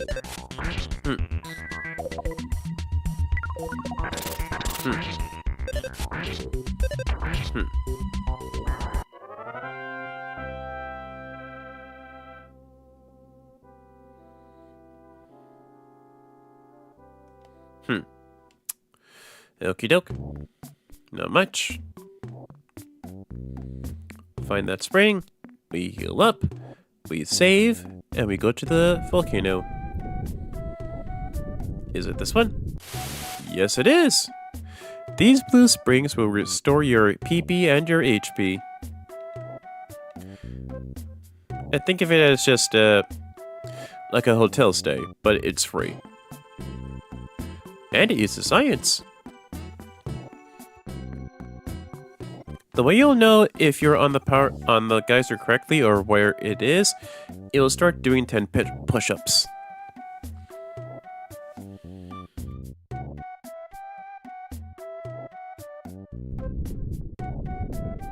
Come on. Come on. There we go. That's better. That's the ticker. Nice. Okay. Da da da. Ba ba da ba da ba. Da da da da da.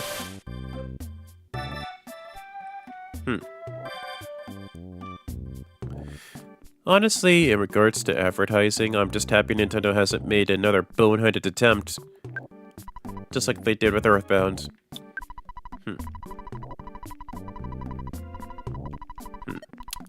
Do that. Call your dad. Just to make sure that you can save. Perfect.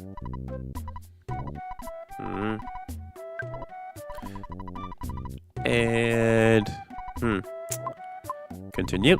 Because I want to at least do some exploring within the fire dungeon beforehand. Do.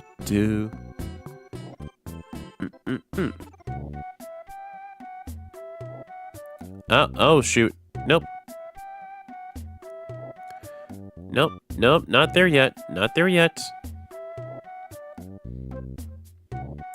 On the other side. It's still on the other side. Oh wait, why don't I try that trick I said earlier? Ow. Shoot.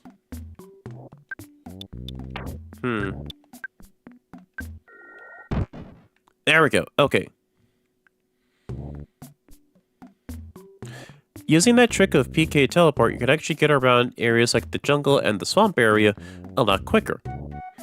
Because your movement is actually really restricted within both of those areas. But unlike the jungle area for jungle area where you did the rematch with Master Belch, the jungle is just, this dinosaur area is just very large and very grand scale.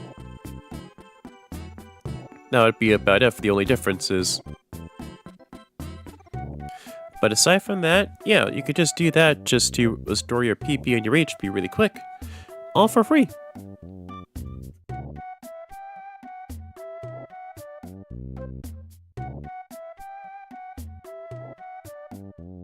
Also, you gotta make sure that you're actually still standing on the geyser hole, and then just flat out waiting for the trauma victims. And then just flat out just wait for the wait for that water to come up, make sure that it's blue, and then you can go and traumatize yourself on your hand.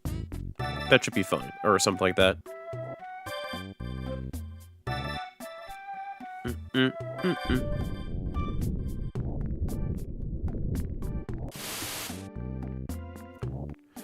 But yeah, as a whole, yeah, having some fun so far. I just did not expect to be... Nope, not a chance, buddy, not a chance, buddy. Not a chance, buddy. Ugh.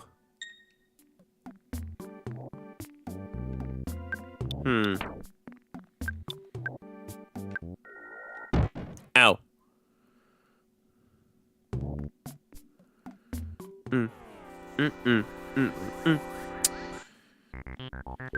Bash, bash.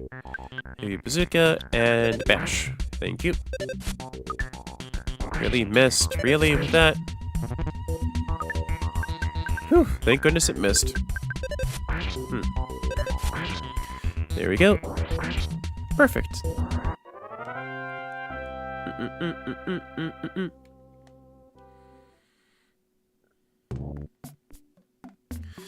Yeah, just happy Nintendo hasn't really made any other boneheaded attempts for making their advertising look cool and hip with the kids.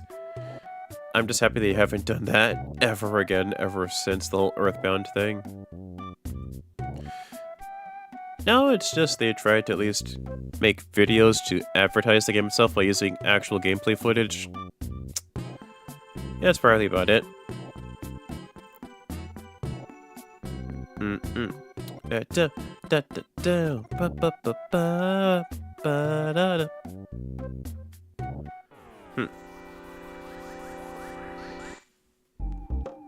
Okay, do that.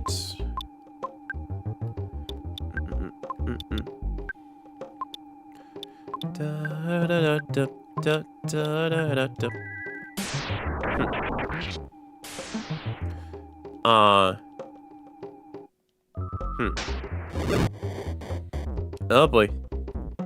Not good. Very not good. Is there any way I could run away from this? Oh, phew.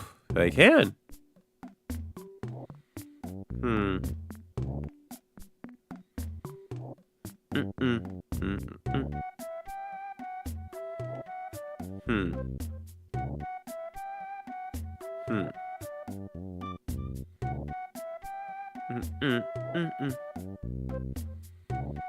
Okay, easy as we go. Not dealing with the back attack. Nope. Do do do do do do do do boop boodaloop. Do do. Well, hold on here. This should be another HP and PP heal and spring. Because another red one's heal status ailments, while well, this one actually just focuses on HP and PP, basically. Nice. Okay. Do do do. Do do do.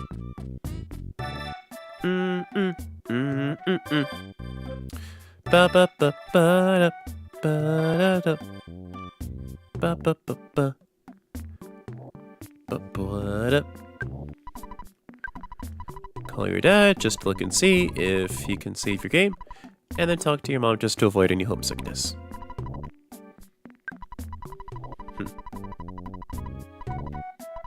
Continue, yes please.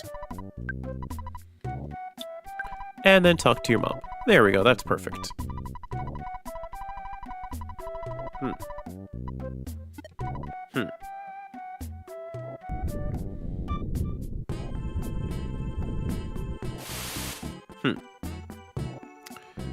Okay, great. Perfect. Perfect. Except for that. Do do do do do do do do do do do do do do do do. Spy, and then Pooh just does freeze gamma.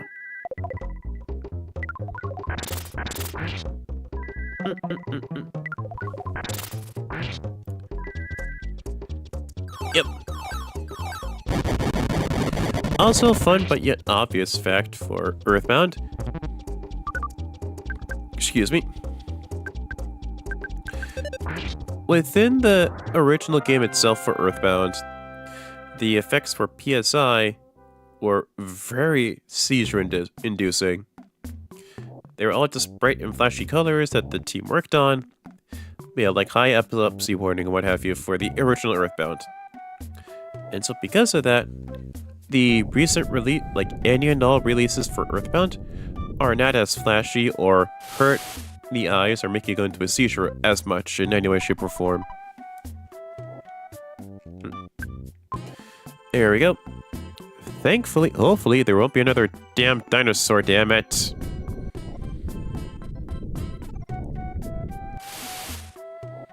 Dang gummit. Dang gummit. There's two of them. Damn it. Dangle gummit.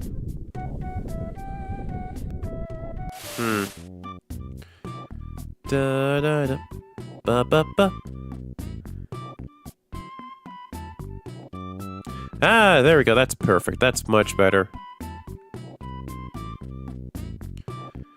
Alright. Alright, that's a bit of enough with the whole trying thing for Jeff and Paula. I tried. Can't say I didn't try. But, you know, it is what it is. Wait. Alright, the sea pendant. Oh, duh. Let's see, rain pendant, night pendant, flame pendant, and the click. Oh, wait, never mind. Whoopsie. Never mind. Whoopsie doodles. Night pendant.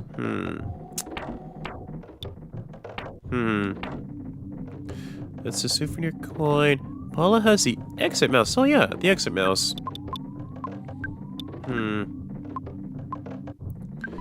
Strawberry gift the Casey back to Ness.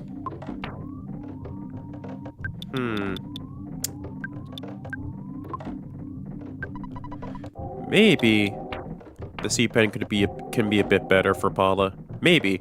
I could be wrong. Looks sweet jerky, the rabbit's foot, meh. Let's see, the sea pendant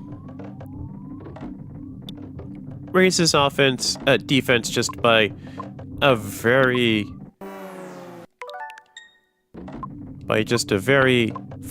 small amount.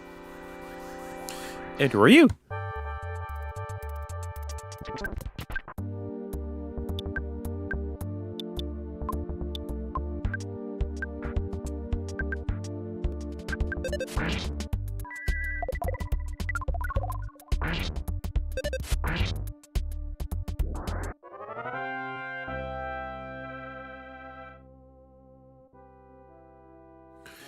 Okay, there we go.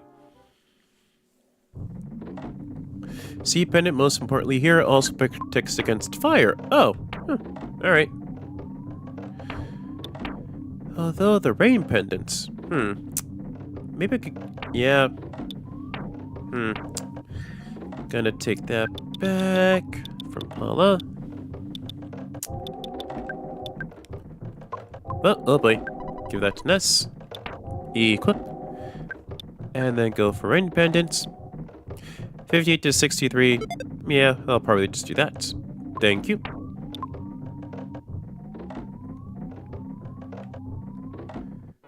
Yep. Let's see, the Major Psychic Psycho and the Psychic Psycho. They look like conspiracy theorists. You want it on Ness by the end of this place because of what happens afterwards. Well, I kind of beat you to the punch with that one. I kind of guessy stuff. I'll just put the sea pendant on Ness. Just for the sake of it, just because,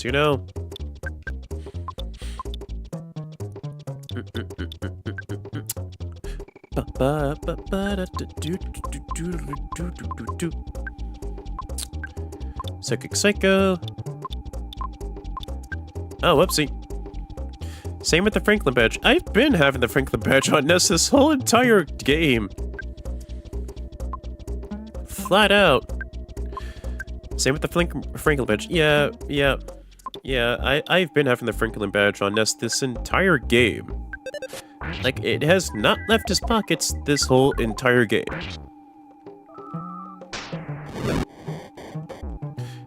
Ow. Wow, that pendant does some really heavy lifting. Ow. Oh, Jesus. Oh, God. Oh, God. Whew. Not good. Not good. Never good. That's... Whew.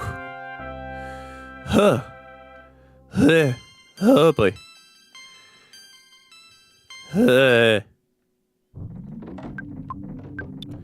Alright, we check. Speed capsule. Okay, let's see. Who has the slowest speed?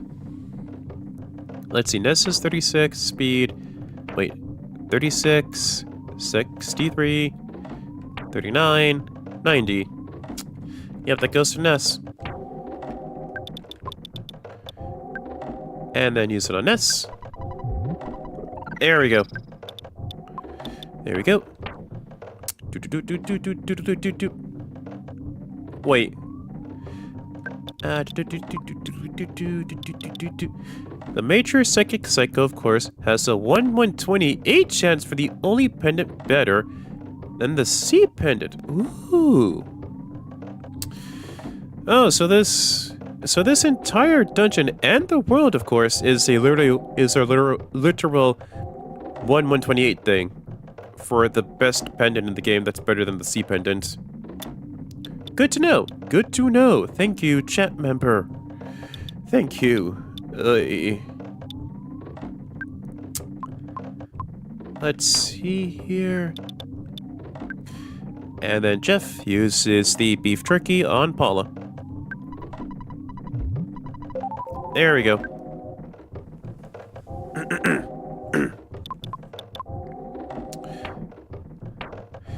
And let's see here. Star Pendant does the same thing as Sleep Pendant, but also gives paralysis immunity. Oh, nice! So that's probably just the 1/128 thing. Yeah, that's really good. Let's see here.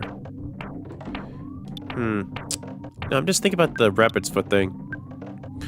Other with the Lucky Coin, yeah, that probably just increases... Oh, oopsie, never mind then. Not that. Body. Sick. Oh, whoa, whoa, boy, whoa, boy. Whoa, boy. Good thing I did not put the flame...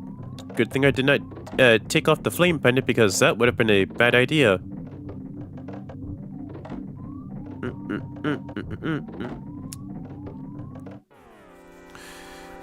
Okay. Soul-consuming flame. Huh. Can I wait for the Violet's little charms protects paralysis pendant's elemental damage? Huh. Wait, really?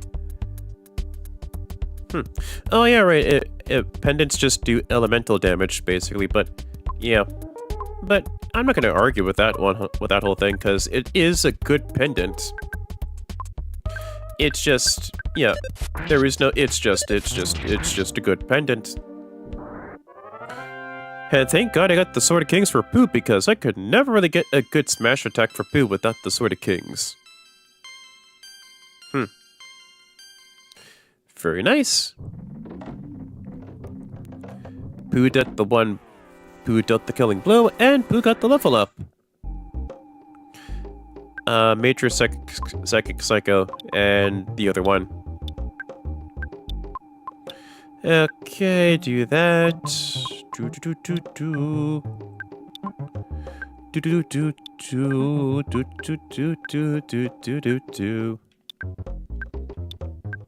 Starstorm costs too damn much.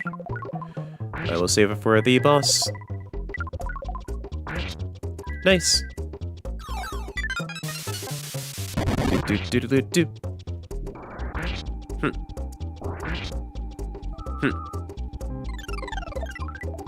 Psychic Power Shield. Wait, Psychic Power Shield. Psychic Power Shield. Weapons fight. Nope. It is just a shield that goes against psychic attacks, not just not really physical ones. Yep. Figured. The psychic psycho. Huh, alright. Nice. Although, what does it mean by it? Your advanced PSI is no match for my fists. Or in this case, it is no match for Pooh's sword that I grinded for days on end. The Cherub's Band. Ooh, what the heck are you? Let's see, the Cherub's Band. Must be equipped on your arm, increases defense, keeps you from being hypnotized, and also increases your luck. Ooh. Let's see here. Cherub. Oh yeah, I also have the Pixie's Band, you idiot. Duh. Let's see, Pixie's Band is good to 73. Cherub's Band is 83.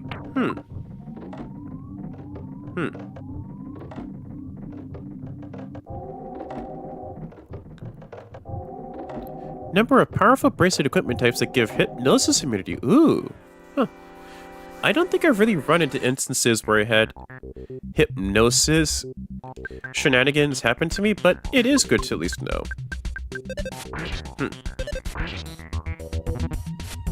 Ow. Boom. Bazooka Jeff, bruh.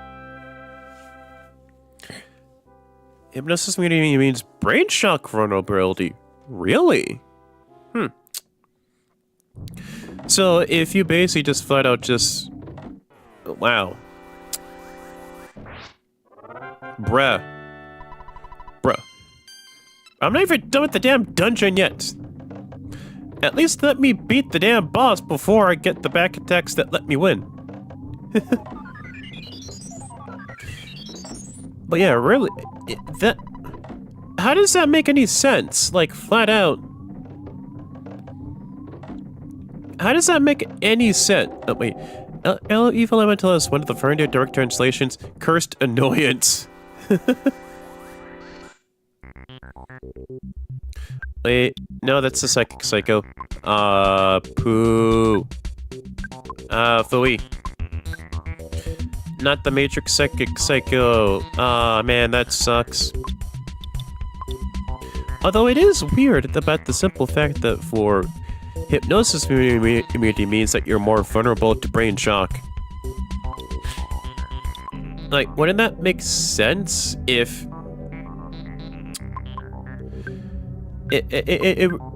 So, hypnosis and brain shock resistance are to be the opposite. You can't be immune to both. That makes less sense. That makes even less sense. Because hypnosis and brain shock are basically the same kind of thing. It's like the same goddamn thing.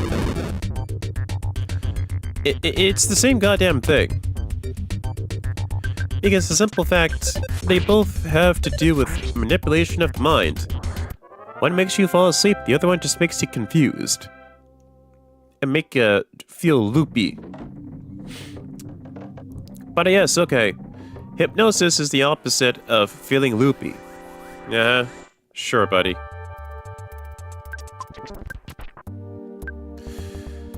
Okay.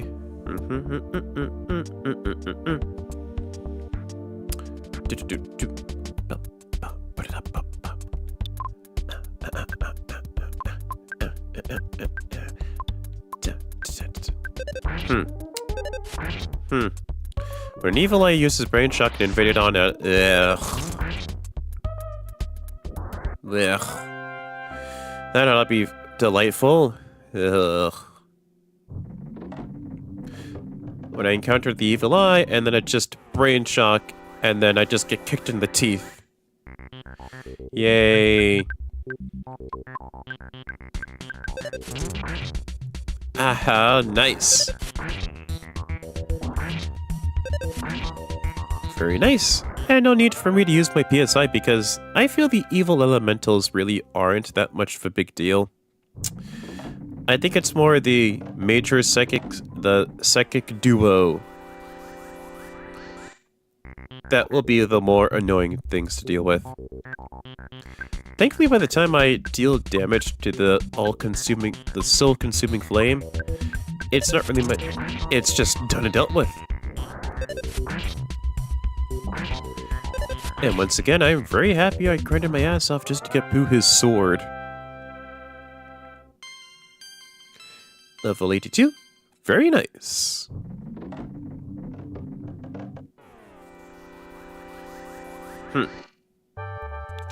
Soul-consuming flame. Do that. Ah, shit. Well, that was quick. That was mighty quick indeed.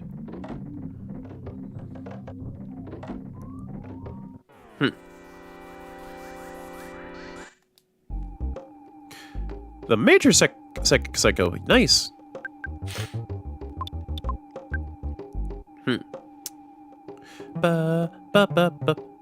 Just show off how the tiny little ghost works. So, does the evil elemental does the whole possession thing? Does it?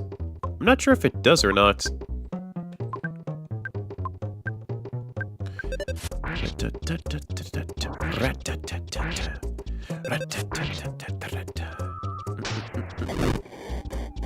Oh boy, owie.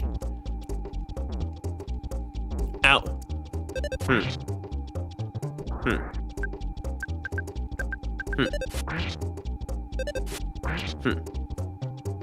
Nice. The dungeon, as he ghost has his own HP, is the dungeon full PK fire. The ghost has a high chance of getting crisped up. Really now? How much HP does the little ghost have? I never knew it was a thing for it having its own HP. It's like, what happens if it gets crisped up? Like, what kind of dialogue does it have? Like, oh, the tiny little ghost is, like, done for or something.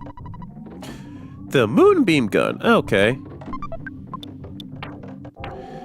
Hold on. Moonbeam gun. Hold on here.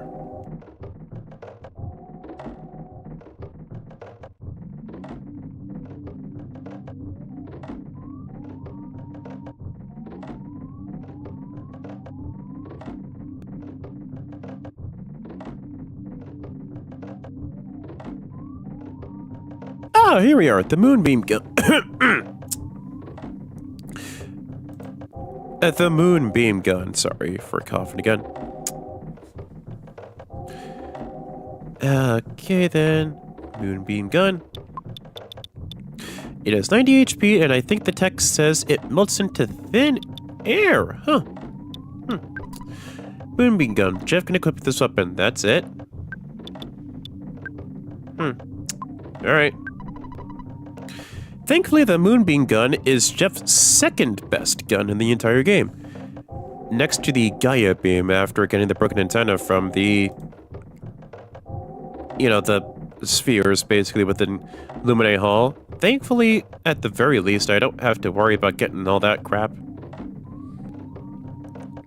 Let's see, the Holy Frying Pan for Paula is her second best weapon in the game, so I'd have to at least spend $4,000 just to get that thing.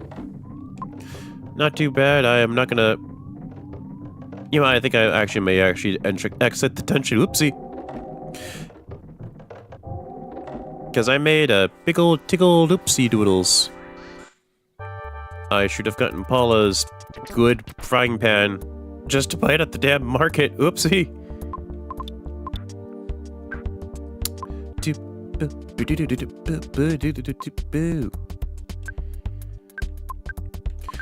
And then Jeff becomes Bazooka Jeff.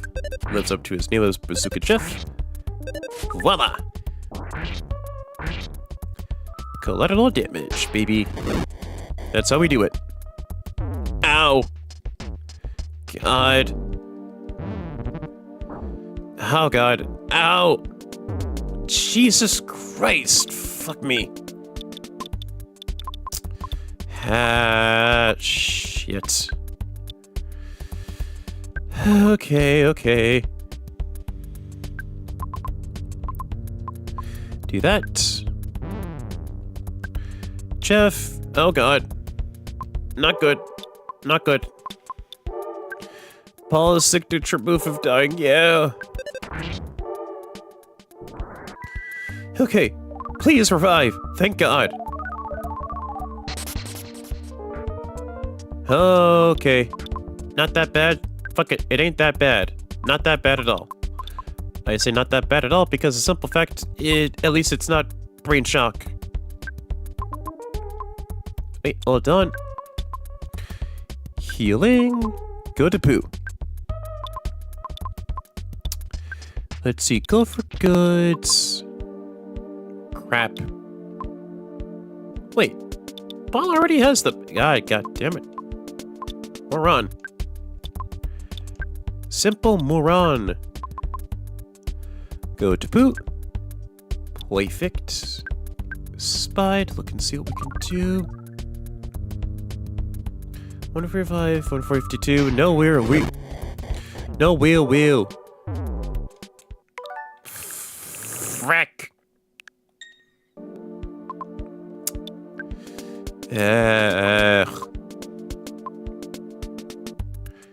Wait, do I really need to use it, all of us? No, I don't. That'd be wasting the PP. Go with life noodles and then use it on poo. Perfect.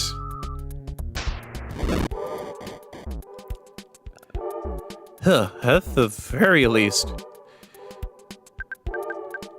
There. Whew. Thank God. Okay, that helps. And while Jeff just does his best sliding impression, I will probably get myself out.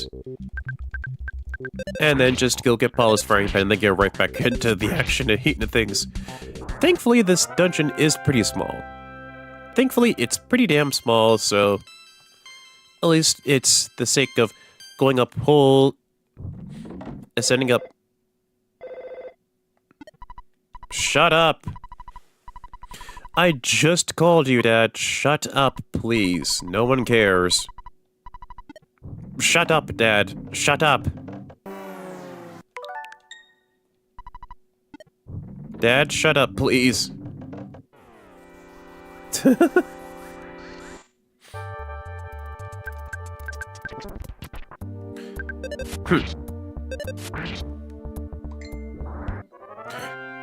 Da-da-da-da-da-da. Shut up, Dad. I went into the portal to hell.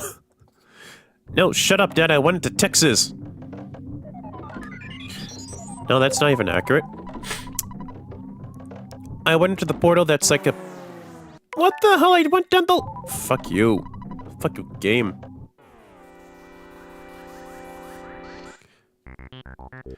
Okay, evil elemental... There.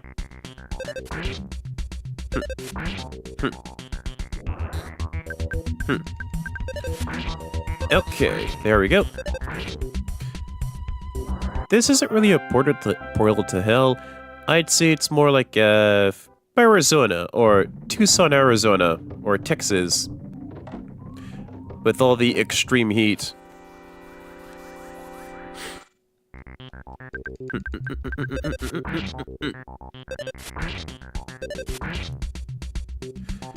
Wham, bam, thank you, ma'am. Thank you very much, ma'am.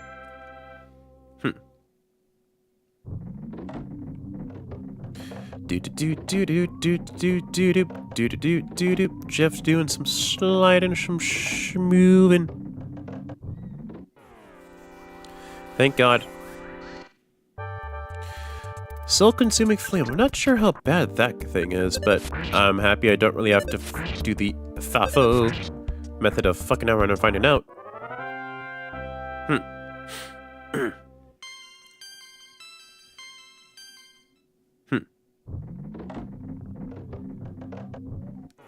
Shut up, Dad. I went to Geigis's Bitcoin money.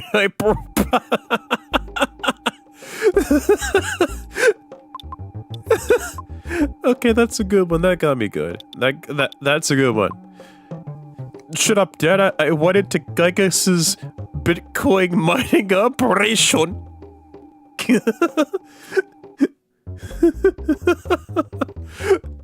Oh god, that's a good one. That is a generally good one. Make more of these. Make more of these.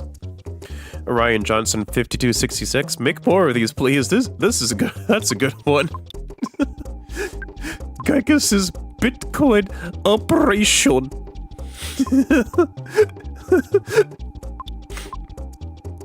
That's how they reinvent Earthbound for a modern audience.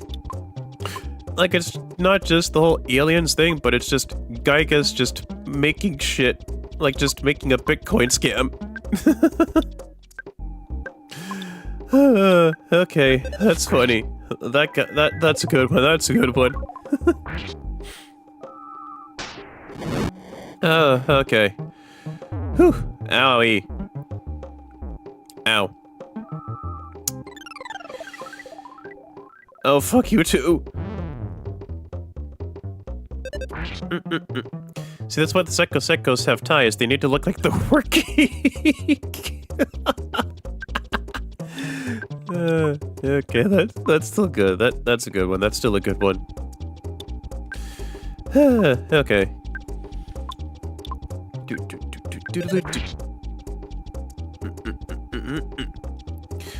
Oh, the regular Psycho is good to... Oh, brain shock. Good to know. Good to know.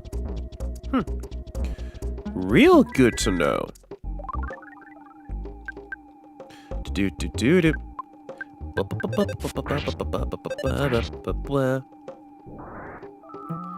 No. Fuck you.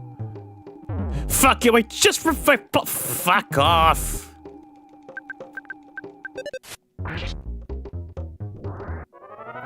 Thank God, with 1 HP left, thank God I'm getting out of here.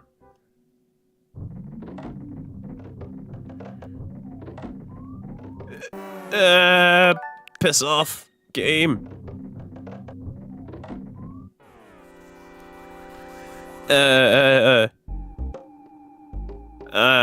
Fuck you.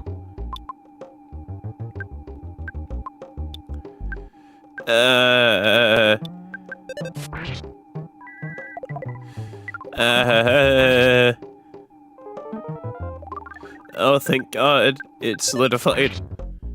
It just missed a turn.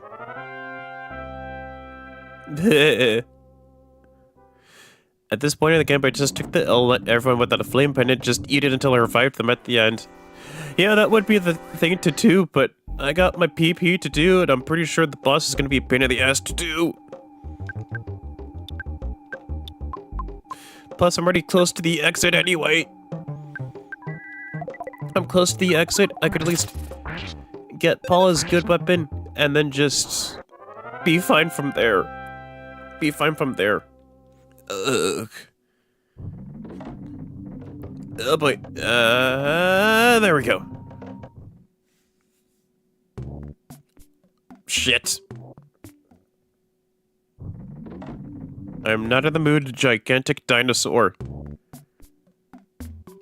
Fuck.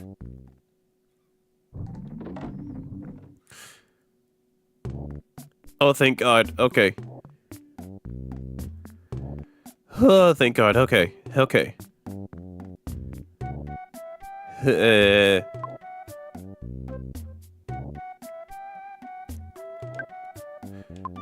Wait. Let's see the... Do that. Wait, hold on. Paralysis, you idiot. Duh. And there we go for poo. Perfect. There we go, that's better. That's a lot better. Hey. I have $5,000 left. Paula's second best frying pan is 3,000. Basically 3,400. 3,500. Yeah, I should at least have enough money just to heal. Just to get some healing items. Blech. Blech. Tourist at Yellowstone. Yeah. I have never been to Yellowstone, but I'm pretty sure that's kind of what stupid shit people do at Yellowstone. Guy, let's take a picture at Yellowstone. Yeah, let's screw around with a natural geyser that probably is just very, very, very hot. Yeah, what's the worst that can happen? Yeah, what's the worst that can happen? Okay, little Billy, just go sit on that very hot geyser. Nothing bad will happen. Trust us.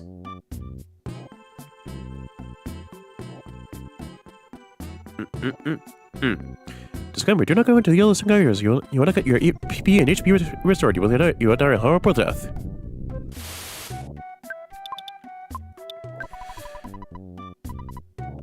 Do. Huh. Yellowstone geysers, huh?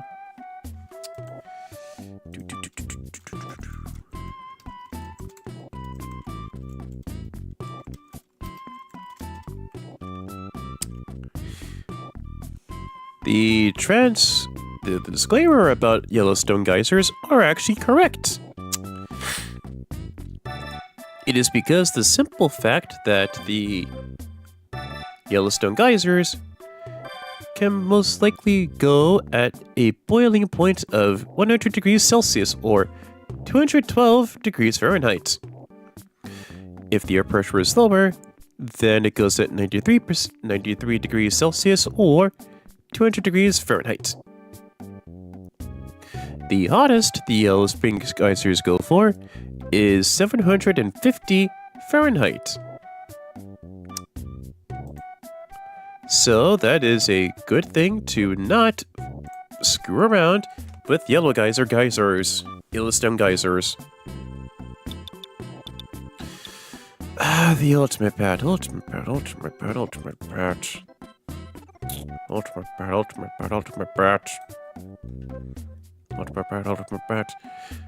Yeah, there are indeed videos of people putting their hands into the hot springs and getting burnt. Yeah, I would not put it past them. Yeah, I would not put it past people to do something that dumb. Oh, I already have the ultimate bat? Where? Oh, I bought one. I bought one already. Whoops.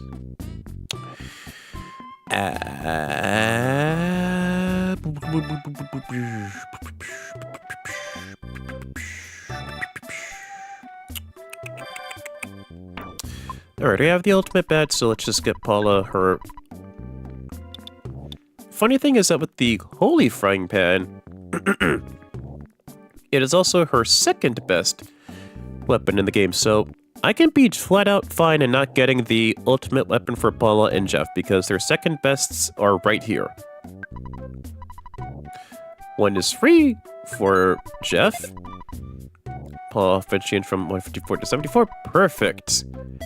Do that. Thank you. Shiny coin.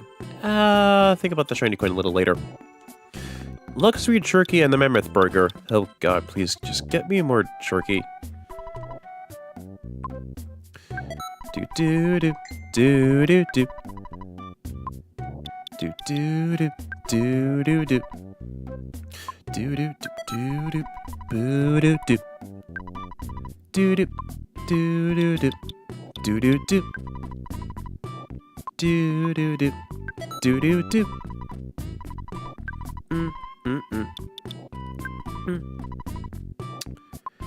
Okay, do that. Perfect.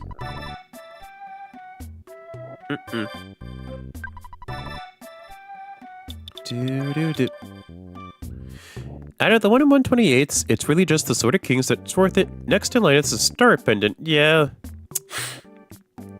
I did me some research for Paul and Jeff for their ultimate weapons, and yeah, it is convenient that they're both back to back, basically, with the Conducting Sphere and the Purple Dinosaur next to each other within Luminae Hall and within Lost Underworld. Yes, it is convenient that they're there right next to each other, but it's not really needed urgently as much for Pooh. Unless if you're trying to go for 100% for Earthbound, to which, best of luck, buddy, because the 1/128's shit. So, you know, there's that. And, you know, I think that's besides that, just the Sword of Kings for Pooh, because that's the only weapon Pooh can have in the game. And I think that's about it. And then we could just get another luxury jerky. Perfect. And a mammoth burger, sponsored by Fred Flintstone.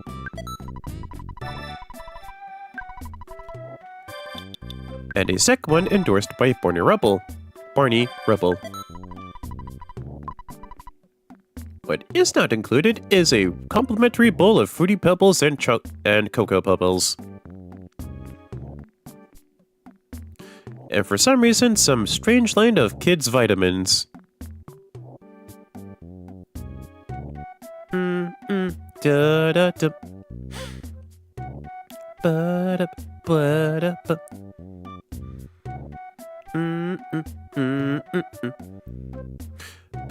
Can't believe Earthbound was this close to predicting the mammoth meatball. What's the mammoth meatball? What is that? Is that just a very big old meatball? Or is that just supposedly made out of mammoth meat? I am not sure at this point. Thank God. Okay.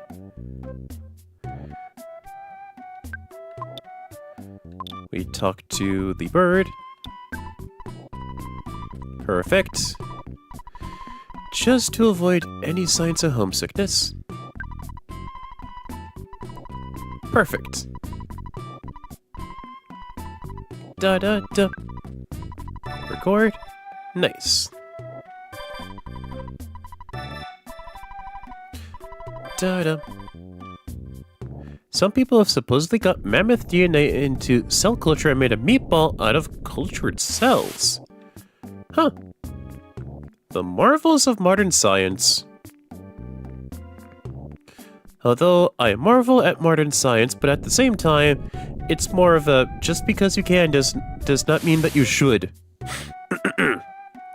He thinks the mammoth may have been extinct for the right reasons.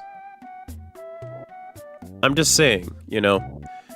I got the point of looking to at least see for woolly mammoth stuff, you know, stuff that proves the Ice Age existed, stuff for civilizations during the Ice Age, you know, I understand that, but, you know, there comes a point when you have to at least understand. Stop. Maybe don't pull that shit. Maybe don't do that. Don't do it at all. I'm just saying. And then jump with the heavy bazooka.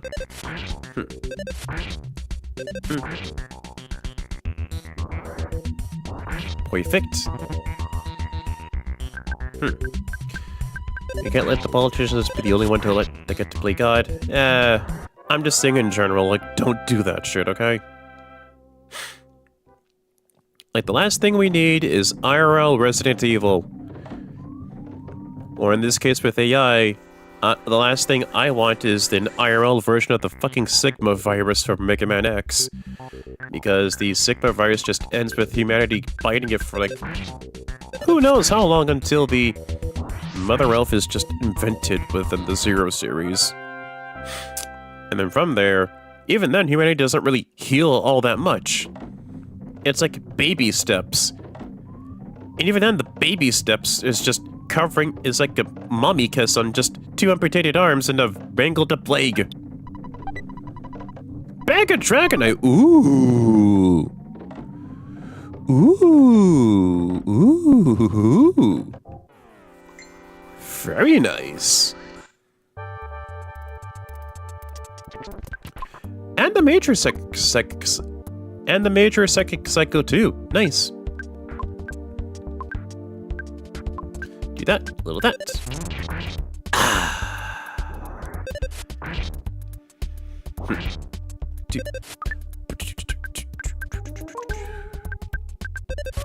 The drag bag a bit.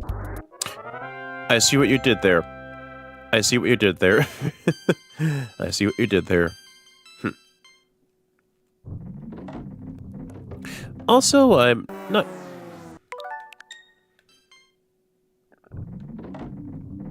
Whew,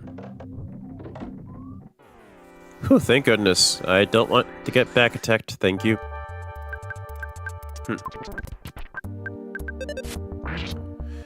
There we go. Thank goodness I got the frying pan in time. Seriously, the bag of Dragonite, that's a good item to have. I remember using it. Are you fucking kidding me with this shit? You kidding me? You kidding me here? You kidding me here? There we go. Good, good, and great. Perfect. But yeah, I actually discussed earlier within the stream the actual context for Earthbound's the whole "this game stinks" thing. Hell, I even made it the thumbnail. For some reason, of all things, the soul-consuming flame is one of those low. So I could just flat out just use the HP sucker and the neutralizer and carry on with my day. Good to know. Good to know. Nice. You know what? I think I may try to get the star pendant off screen. I may try to do that off screen because if the star pendant is really that good, then I'll try to look and see if I can at least get it for everyone that's not named Pooh.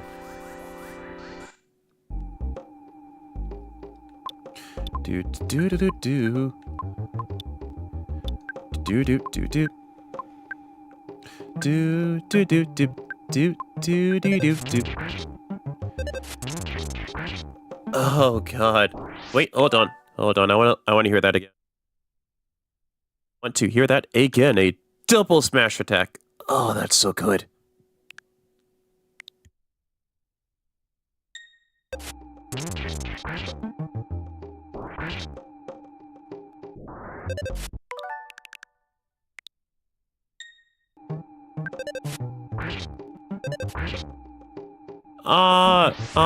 That sucks. Aw, man.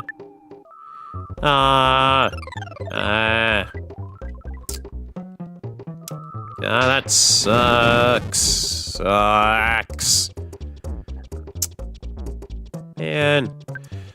That was like a double smash attack. I love hearing the sound of that thing. I just wanted to shut up and just listen to the smash attack over and over again, man.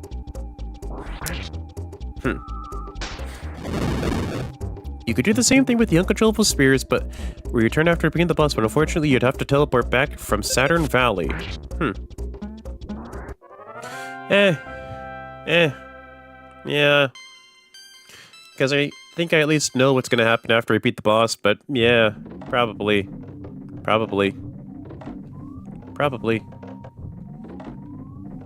Meh. But it won't stop me from trying, though. It will not stop me from trying.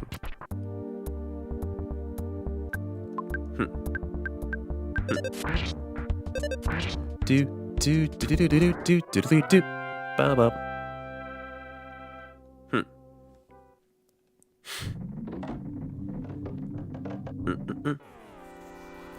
Back attack, thank you very kindly. Perfect.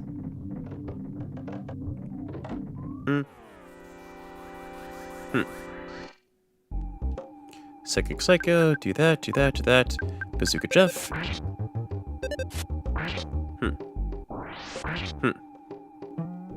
Nice. Although I'm a bit bummed I can't really get the... I failed with trying to replay the dual smash attack back to back. I just love the damn sound effects so damn much. Can you blame me? Oh, here's another item. Forgot about that one.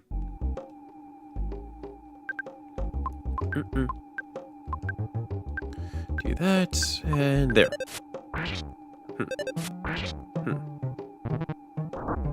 Ow. Oh, Jesus! Jeez, fuck me, man! How does Paula keep having such crap defense?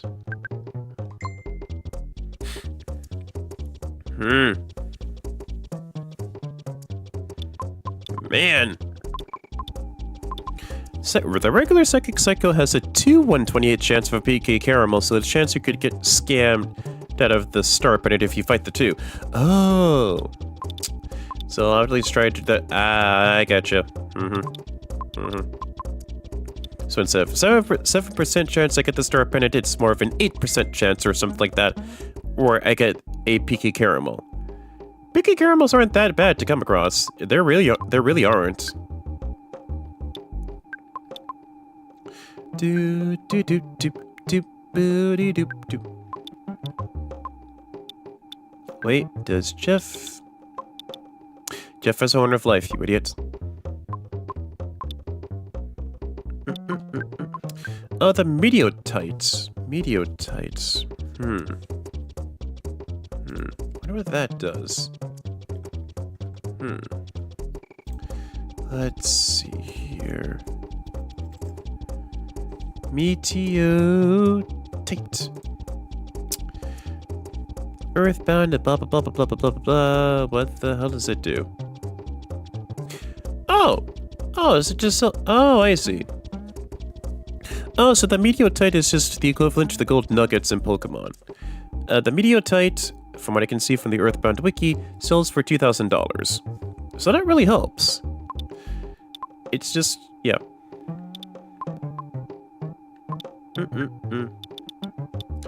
Horn of Life.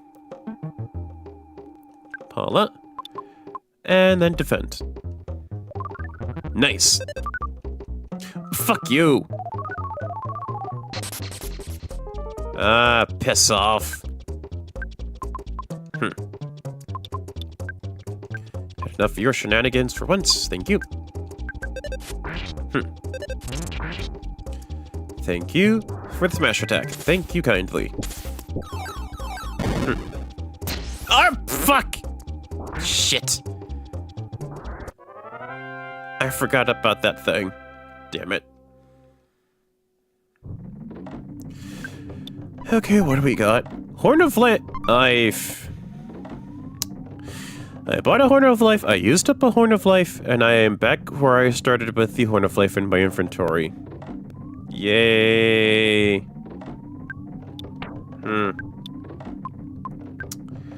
Do that to Ness. Perfect.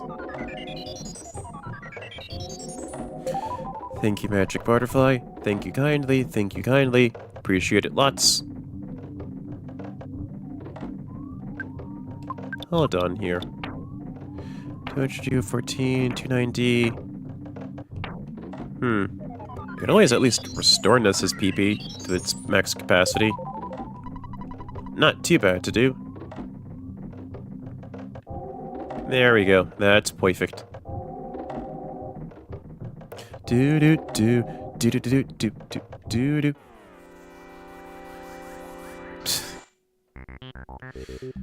Okay.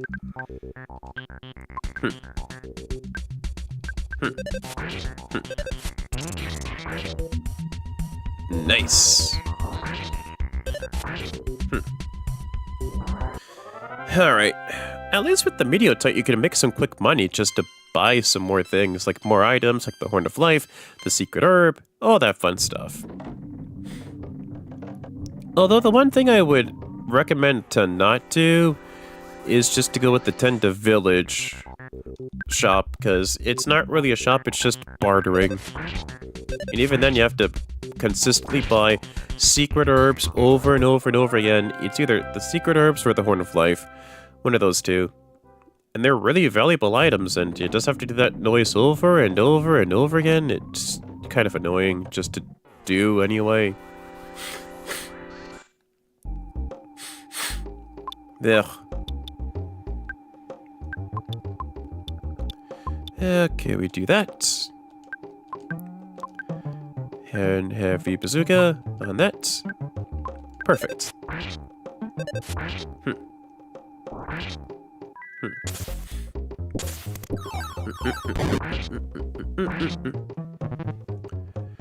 Oh, thank God. Meteorites are kind of terrible for people doing 1/128s because since 5 enemies has it as a 1/128. Huh.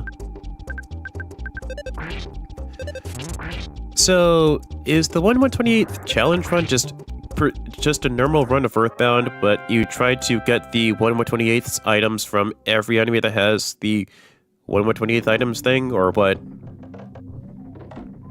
Because if that's the case, that's just just you playing the game, except you're just trying to go with the 1/128th thing. Oh, but wrong way. Okay, yes, it is every 1/128th drop. Yeah, I figured. Yeah, you just play the game, except you're just trying to get the 1/128th drops. Oh, not that one. There we go. And there we go. Ow.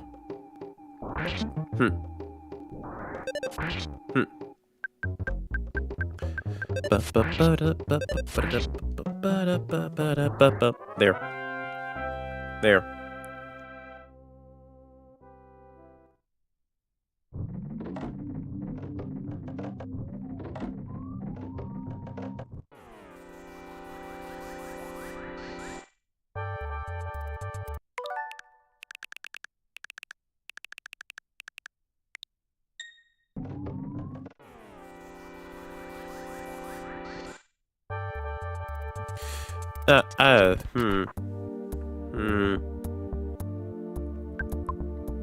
There we go. Do that. Some of them are pretty bad because the manly fish's 1/128th has the Horn of Life, since it's frequently overwritten by the beef jerky by its cohorts for 1 out of 128. Wow. The more you know, huh? Really, just the more you know shit. I'm just happy I'm not pursuing the 1/128th thing because that just sounds like total madness. Oh! Oh! Okay. Meteorite. Let's go, baby. Let's go, baby. Let's go, gamers, I guess.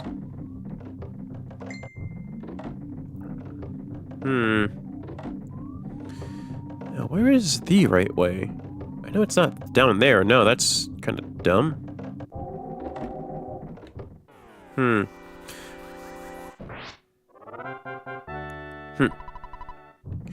I think I may have missed your message, Ryan Johnson. Oh, wait, here it is. Arguably the worst is the confirmed Meteorite from the military Octobot, which since it comes with the evil eye, which has an 8 1/28ths of the same item. Wait. How is it the worst if it helps you with getting the Meteorite? With an enemy that has the highest 1 1/28ths, which is just an 8 out of 1 1/28. Which I know those odds are still stupidly small, but... And then times that by 100... 6% chance. 6.2% chance out of that whole thing. From another enemy, but that doesn't seem so bad.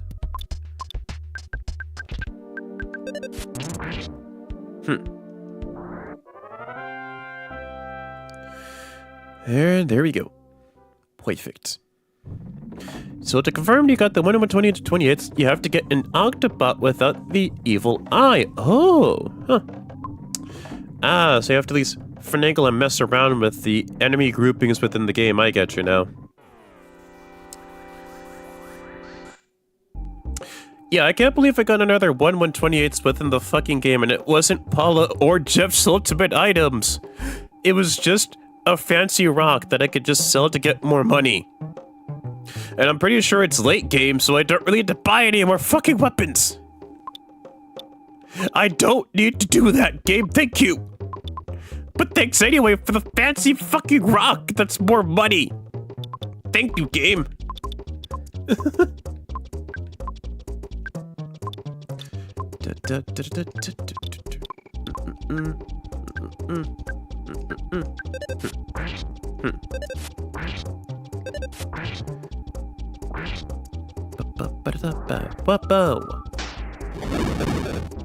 Ow.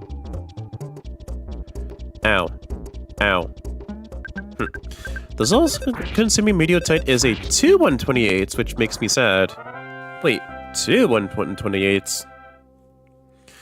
Let's see them odds. 2 128 is times 100. 2%, which is it's 1.5.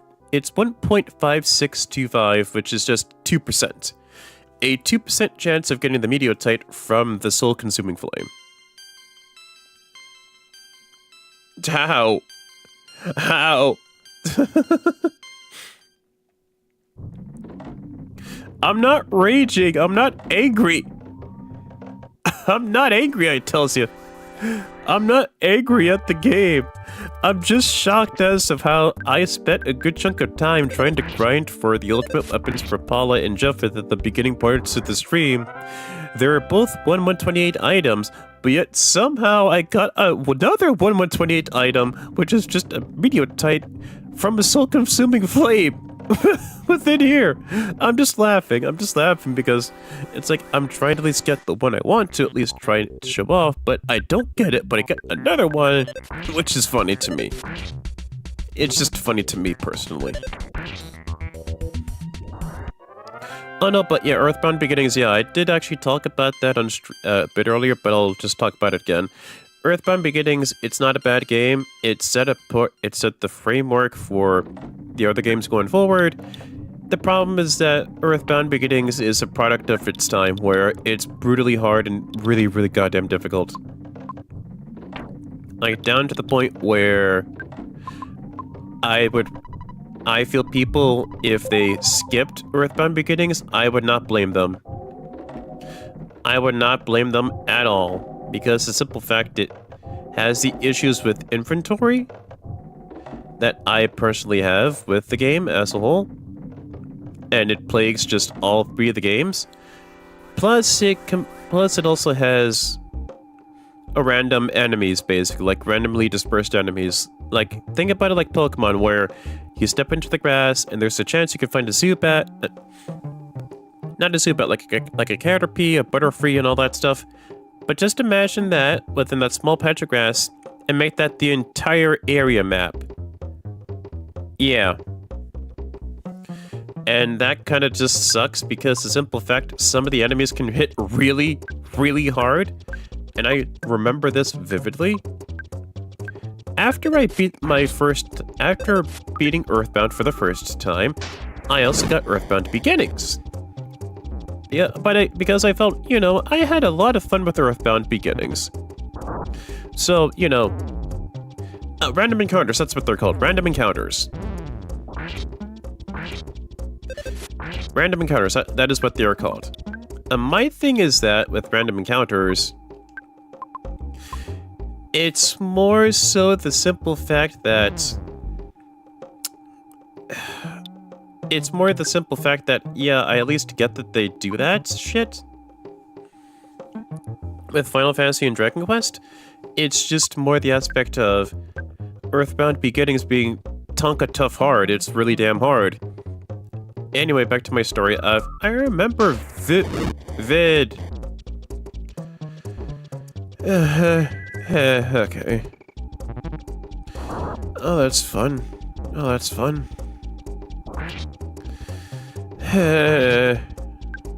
Okay. PSI, let's try this again.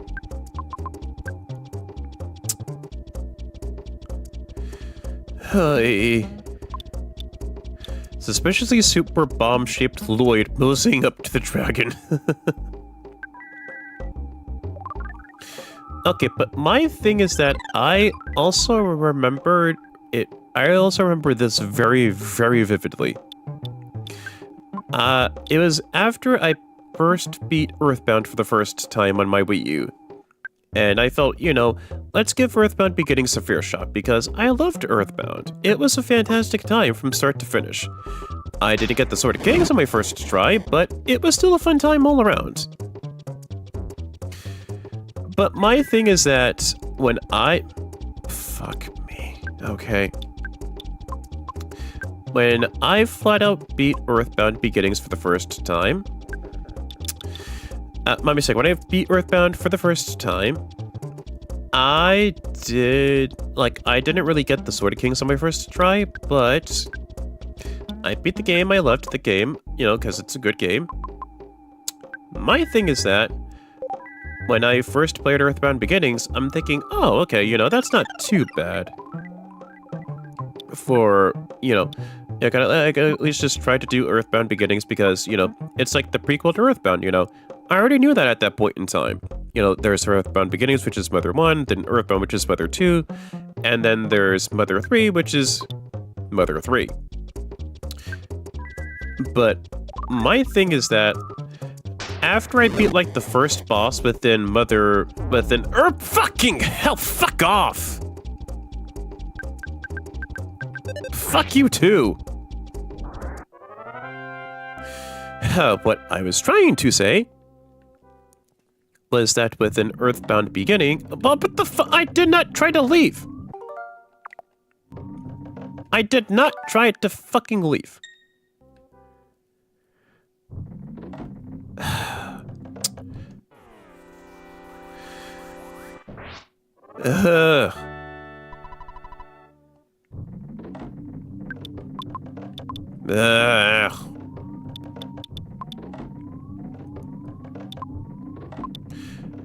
We have to fight Purple Guy. I'm just trying to get to the top. I'm trying to get to the freaking top just to get to the boss. But I forgot how to get there. It's not a large dungeon, but it's a maze, like a dungeon, just like Lumine Hall, but it's smaller. Damn it.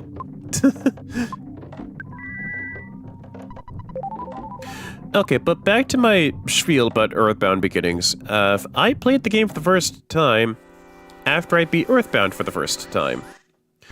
And I had a good time playing Earthbound because it was really a fun time. But I didn't get the sword. I remember I did not get the Sword of Kings. And I was a bit bummed by that, but I thought, you know what? The odds were against me because I realized it was a 1/128th item for that game, and I felt, you know what? I beat the game, it's fine and stuff, that's fine. And I booted up Earthbound Beginnings, and then from there, I beat, the first boss within that game, and it's just, oh, Nintendo's inside of his room, and then he suddenly gets attacked by a lamp within his room, and all that stuff, I get that, yada, yada, yada, yada, all that fun stuff. And then I'm just trying to at least walk outside and stuff, and then just to get to the first destination, and then it's just a case of, oh, hey, you encounter Wally or a crow. I'm thinking, oh, I encountered crows within Earthbound. This shouldn't be too bad to do. Nope. I eat crow, and I eat shit, and I get my ass kicked by the first enemies I see outside of my goddamn house. It's like, what the hell, game? What the shit is this? It's like you're asking me just to flat out just beat mid-game enemies, and I just got outside my house. What the heck, game? What the heck, game? Fuck! Fuck you. Fuck you, game. But yeah, I was just awestruck and just surprised of how difficult the game was from the get-go.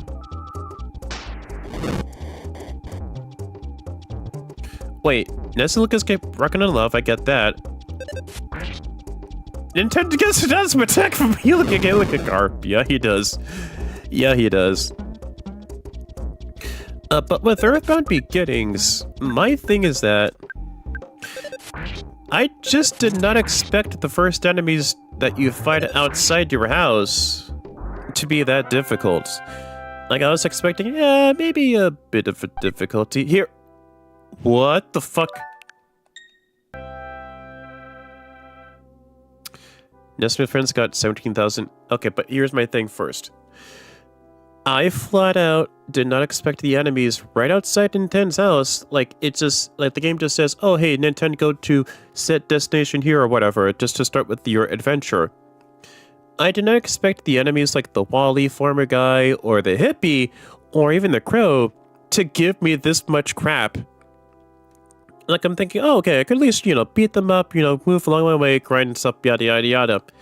Nope, I'm eating crow and eating shit from my assumptions that this game will actually be just at least a little smooth like Earthbound. Nope. Random encounters are go, and ugh. Not only that, but every party member that you get that's new, like Anna, Lloyd, and Teddy, they all start at level 1. They start at level fucking 1. So I have to go grind my ass with the Magicant for a good short little while just for them to be caught up and then move on with the game as usual. Lather, rinse, and repeat 3 fucking times again, and then I can move on with the game as usual. Oh, and also there's no maps. You might be thinking, oh, but Earthbound really doesn't have a map for its dungeons. Yes, that is true. That is correct.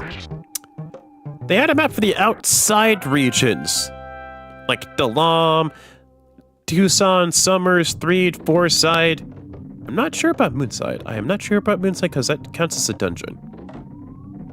But still, my point is that it's kind of bullshit of how the game is. It is definitely a product of the time. ASMR. Nintendo gets uppercutted in the liver while hippie music plays. Oh. My thing is that I just didn't expect the enemies to kick my ass as much within the first area for Earthbound Beginnings. I just didn't expect that to happen. And you know what's worse? The rate at which Ninten and Anna learned PSI. Because Ninten and Anna are the only two your resident PSI users. Just like Ness, Paula, and Pooh, and also Lucas and Kumatora, who learn PSI. Oh god. That's the thing, though. Like, let's say okay, PSI, I'm gonna say this really quick. Let's see here.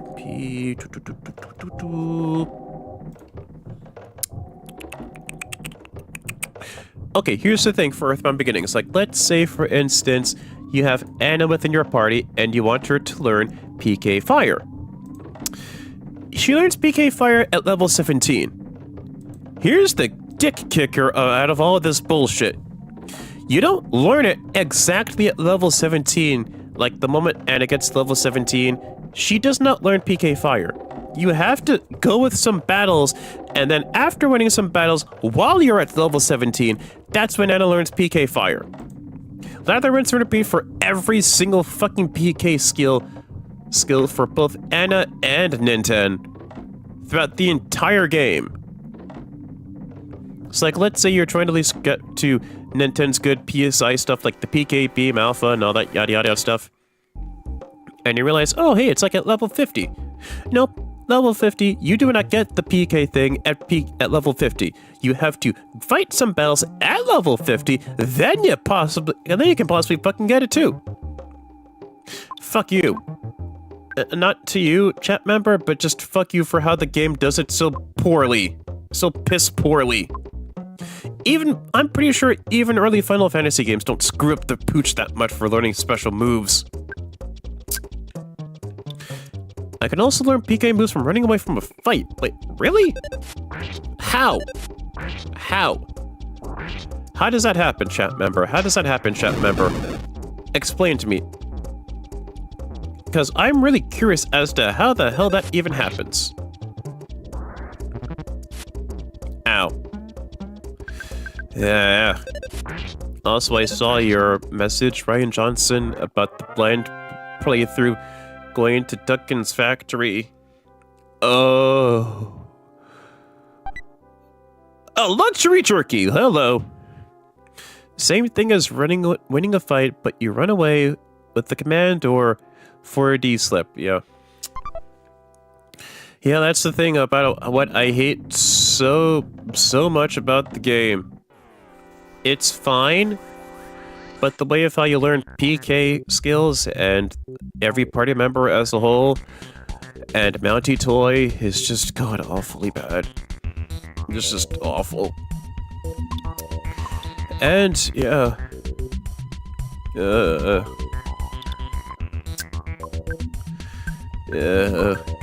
Anna does not need to beat Mother 1, she's just here to shoot lasers and do necromancy. Seriously? Like, when I played Mother 1, I just made sure Anna and Ninten were just caught up with their PK skills and just healing and shit. And that was just about it. And then the final cherry on top for Mother 1 is Mountie Toy! Yay, Mountie Toy. Mountie Toy is the most infamous aspect of the game because the simple fact that the game, by the time they got to Mountie Toy, and, well, by the time... Mountie Toy is the most infamous aspect of Mother 1 because the simple fact that the staff did not have enough time to play test the area of the game. So, it's the final area of the game. Yes, it's expected to be hard, but it's also made harder because the simple fact it wasn't play tested to balance and iron out the kinks. So, you have the final area of the game that was not play tested at all, and then just... yeah, the final area of the game is not play tested in any way, shape, or form for Mountie Toy, and then, oh dear god, that's just awful. That's just very, very awful.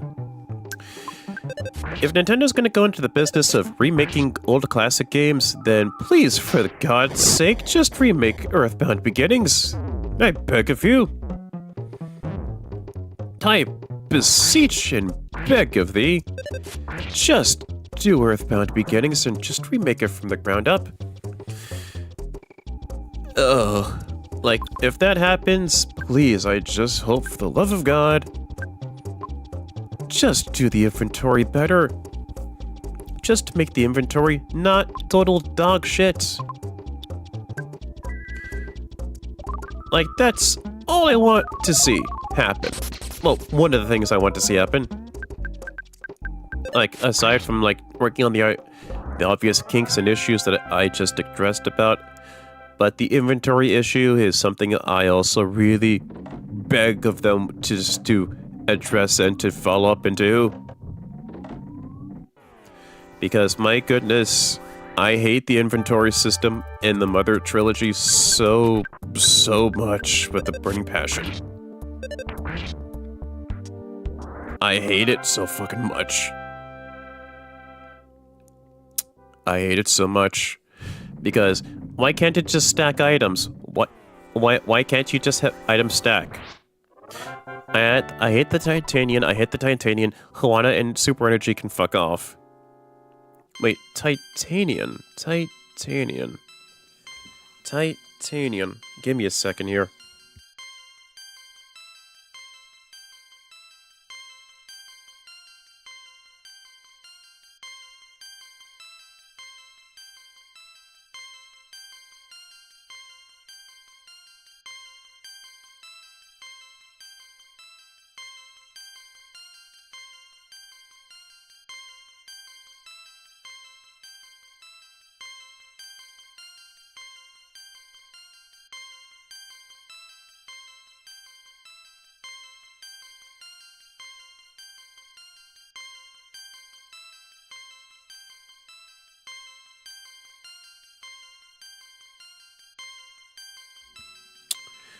Oh. I just looked it up. What the heck is all up with that? With the... I'm just looking back up within chat. I just saw your message of Titanian turned Anna into a stupid little rock and gave everyone else ADHD with ADHD beams. Oh.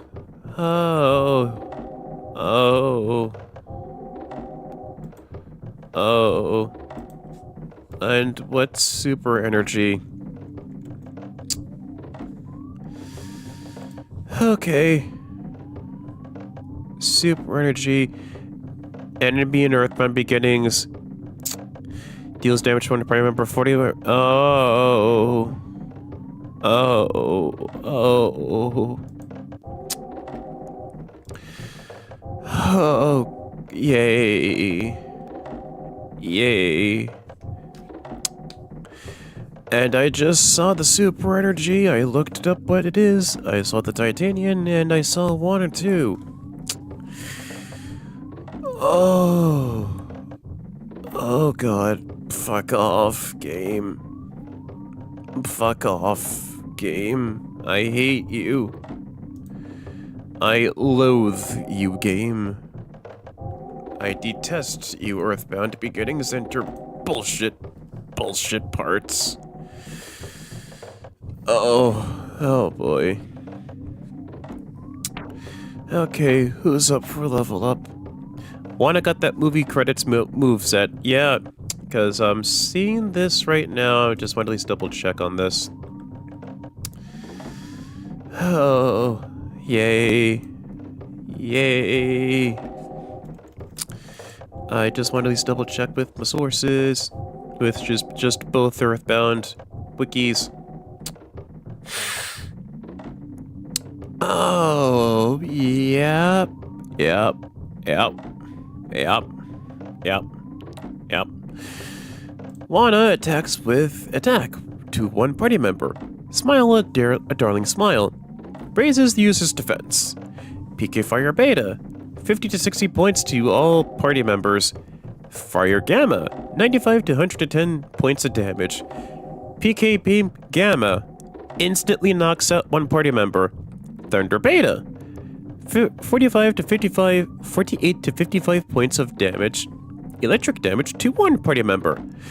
And then, finally, Thunder Gamma, which is 48 to 55 points of damage to every party member.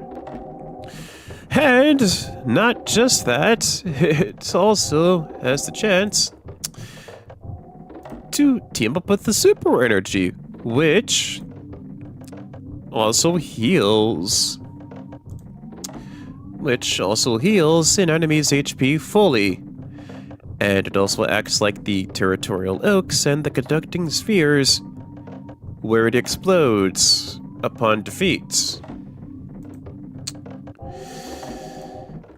Oh, hooray. Hooray. Oh. Oh, and not just that.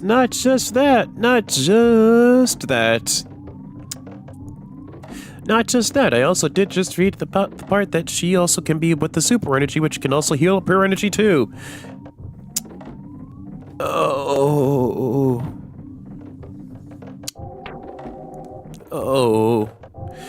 Wanna keeps getting worse when you realize that it's a robotic enemy that makes it immune to beam gamma and defense down. It can double its defense and you can't do anything about it. Yes, not only that, but also Wanna is also at the Mount E-Toy Summit, which makes it so fitting, because Mount E-Toy is infamous for it being not playtested. So, the developers and the team did not get the chance to fully finish with the playtesting, which makes it so much fun. Yay.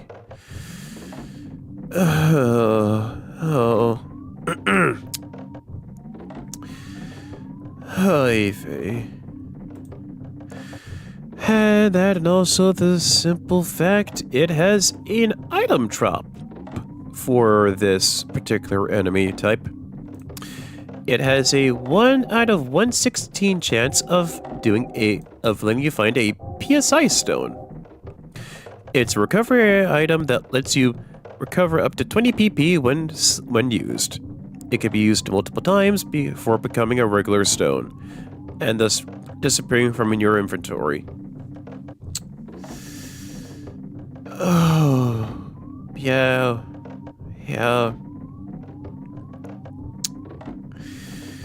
Oh, and also fun fact with Wanna, in the Japanese Famicom version, For the shadows of her design made it look like she had nipples.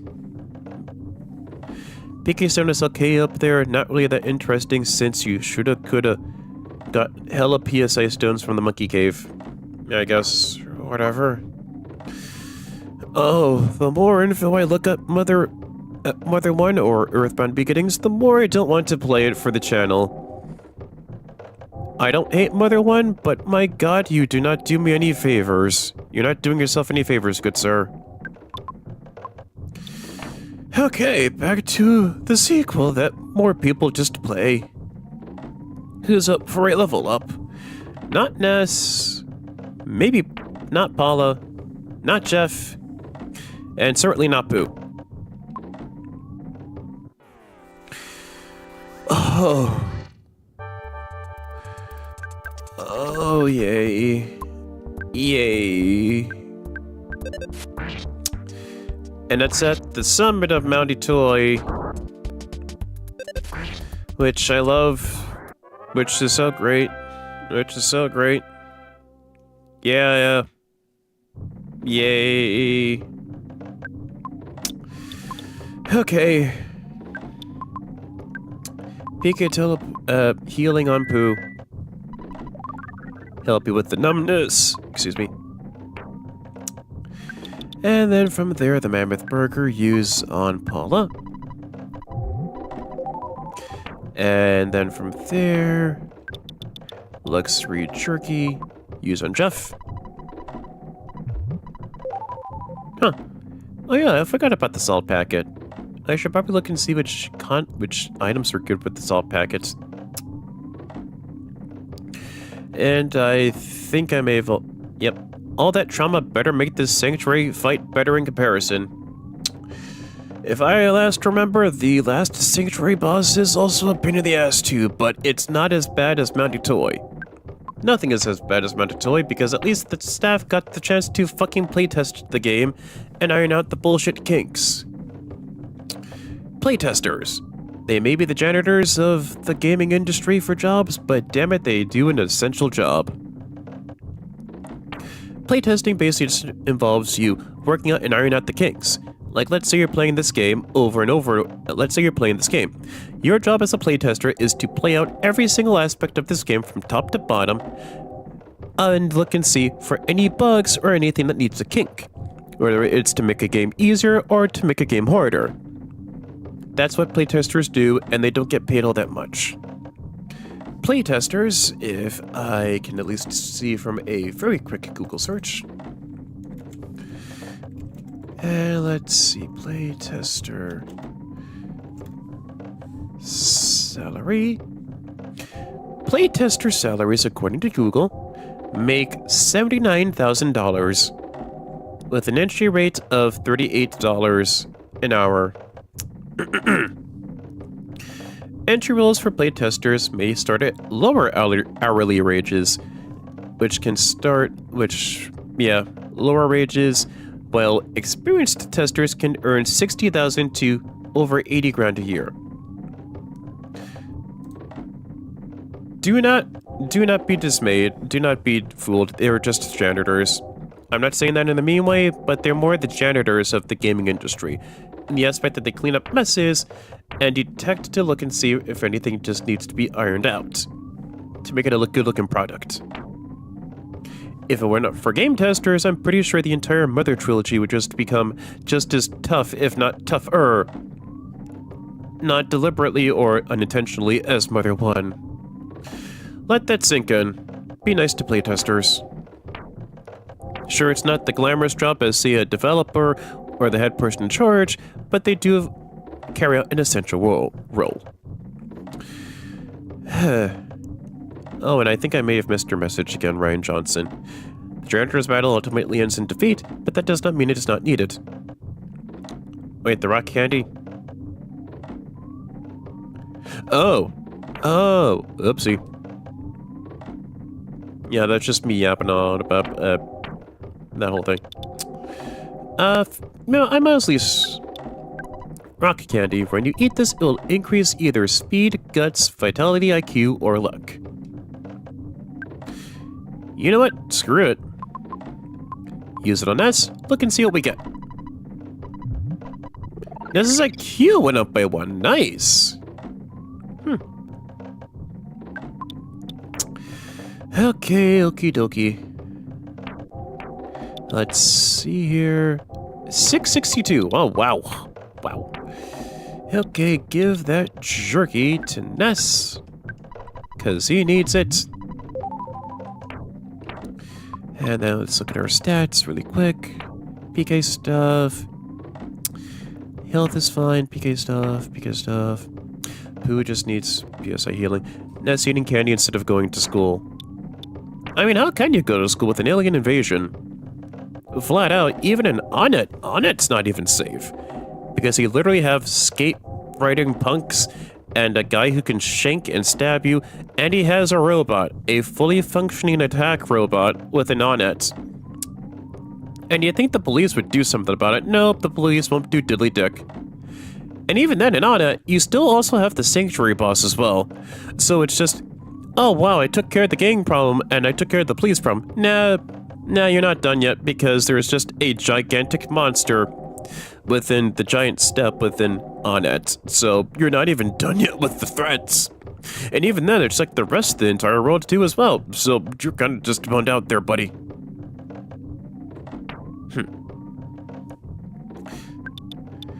Let's see. Now the burger. I don't really need to do that, don't I? You just learned that you do the quadratic equation to calculate the trajectory of the KC bat clunking someone over the dome. He doesn't really need to do that because the KC bat doesn't hit for jack shit. What he needs to do is learn probability. The probability of the KC bat hitting something. Which is 1 out of 4. The KC bat hitting the KC bat missing 3/4 of the time. Because the KC bat does not hit 75% of the time. And in an RPG, you cannot have an item or a weapon that misses more than half of the time. You get me? It's as useless as a thumb on an elbow. Okie dokie, let me look and see. I know I got that PK caramel. Bingo. 20 PP. I'll need more than 20 PP to do that. Where's that luxury water? Oh, we also have the PK caramel, right? I would use it, but the boss is literally right there. Who does have it? He does. Okay, let's tackle on the boss. One last sanctuary boss. Let's do this thing. You finally got here. This is the 8th your sanctuary location, but it's mine now. Take it from me if you dare. The Carbon Dog. Oh, yeah, I think I remembered the Carbon Dog. Carbon Dog is the last boss and also the toughest boss, if I'm not mistaken. Wait, oh shit. Oh shit. Oh shit. Oopsie. Sorry. I forgot Pooh has almost no health. Oopsie.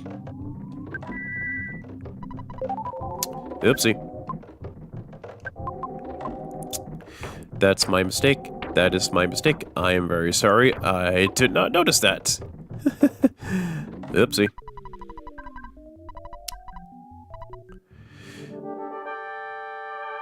Carbon Dog. The Carbon Dog is the last boss of the Sanctuary Goons, and also the toughest boss, if I'm not mistaken, because it has something that does with diamondization.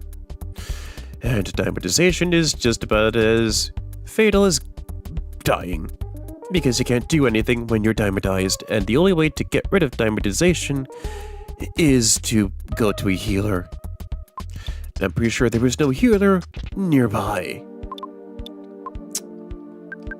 So let's just do this thing, shall we? Okay, the Carbon Dog, since it's entirely fire-based, let's just go with PK Freeze. Jeff will spy. You know what? Neutralizer. Neutralizer. I just want to be on the safe side.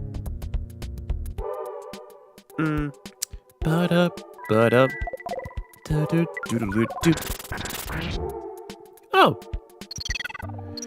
Okay, so there really wasn't a PSI shield on the Carbon Dog. Ow. Just wanted to be on the safe side.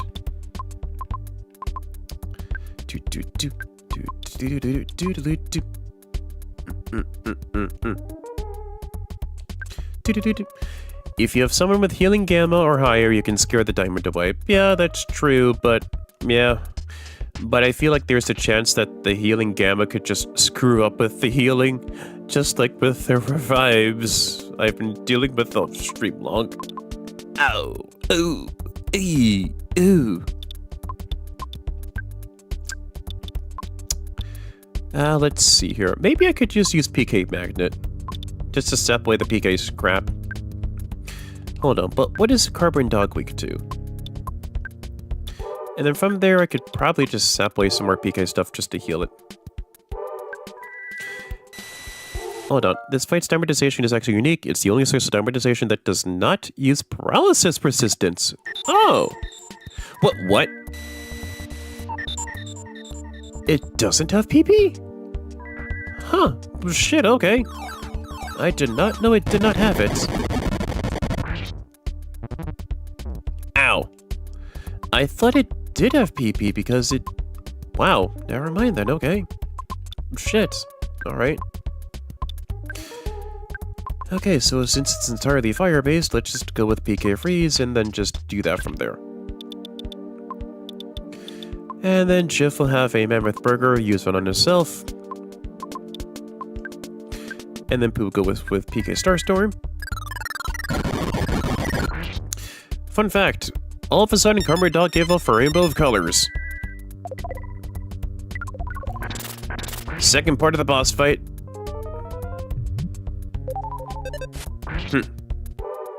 The power shield, oh Jesus Christ.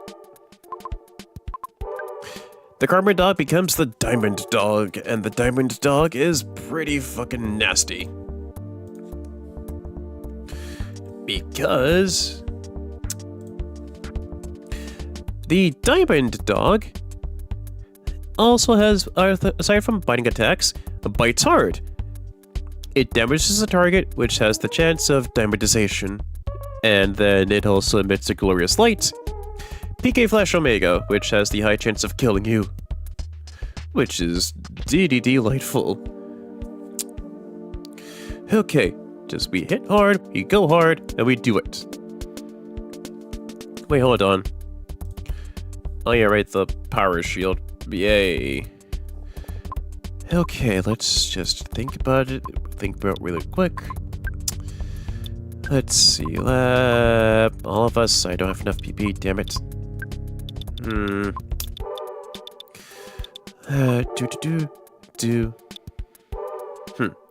Diamond Dog, simultaneously man and woman's best friend. Now, if it didn't bite you, it'd make you turn into a diamond. If only it wasn't a goon for Gygas and the chance of you turning into an actual diamond if it accidentally bit you. Then it would have actually become Ban's best friend. Let's see, the clay model of the Diamond Dog is unflattering.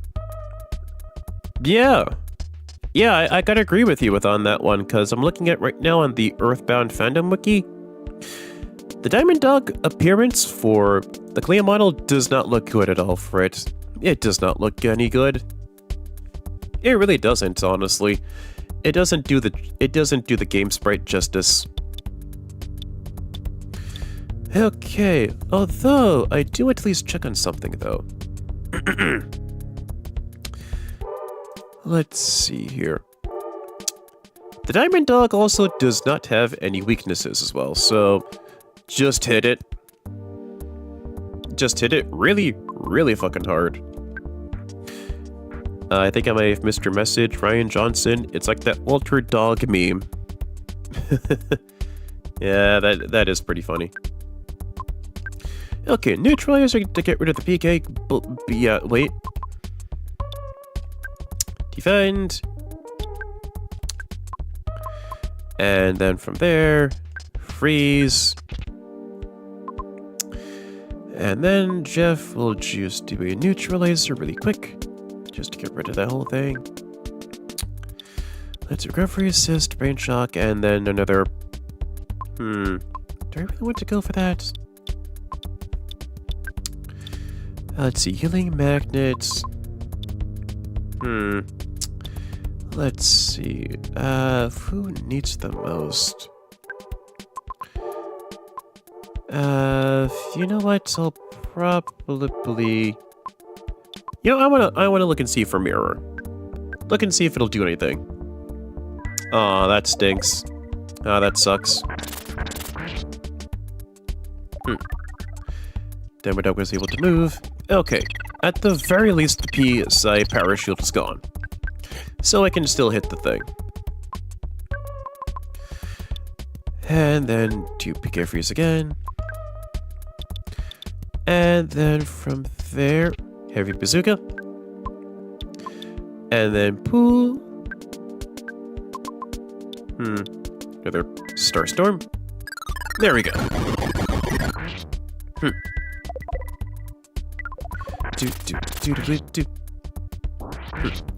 Let's see. Well, it's not a good strategy. The funny thing that can occur if you get a brain shock to go off is that it can bite itself and diamond dies, dying immediately. Oh.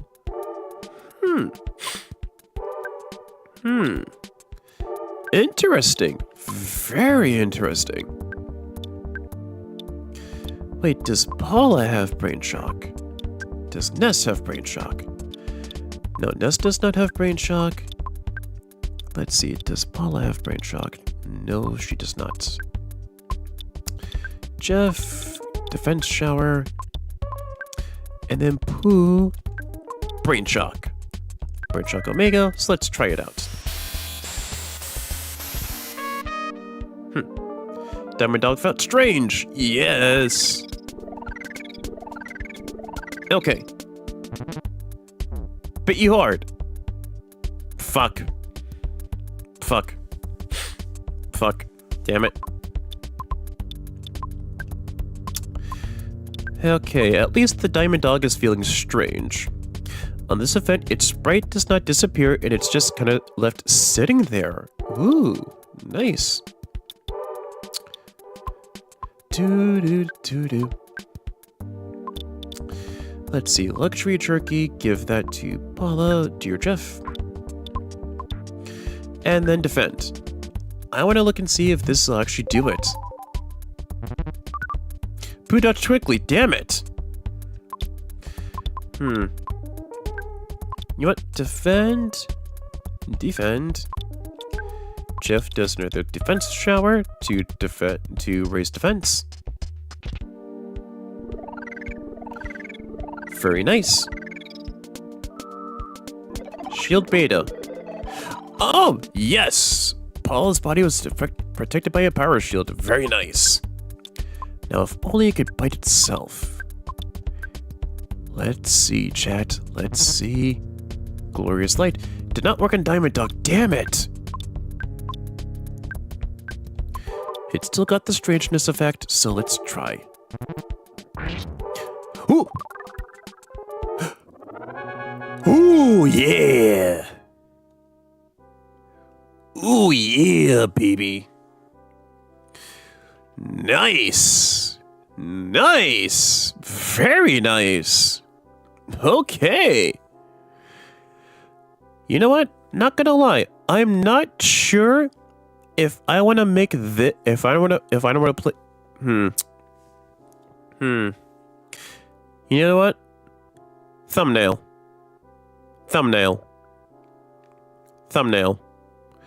I'm gonna make this the goddamn thumbnail, because that's some good shit. The Diamond Dog bit itself and diamondized itself? Perfect! That's some good shit. Nice.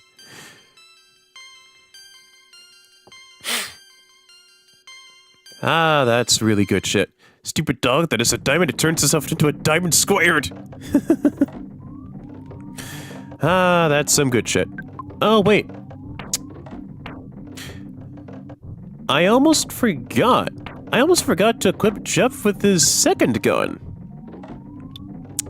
The moonbeam gun. I forgot about the moonbeam gun. Forgot about that one. Perfect. And now we reach the 8th and final sanctuary location.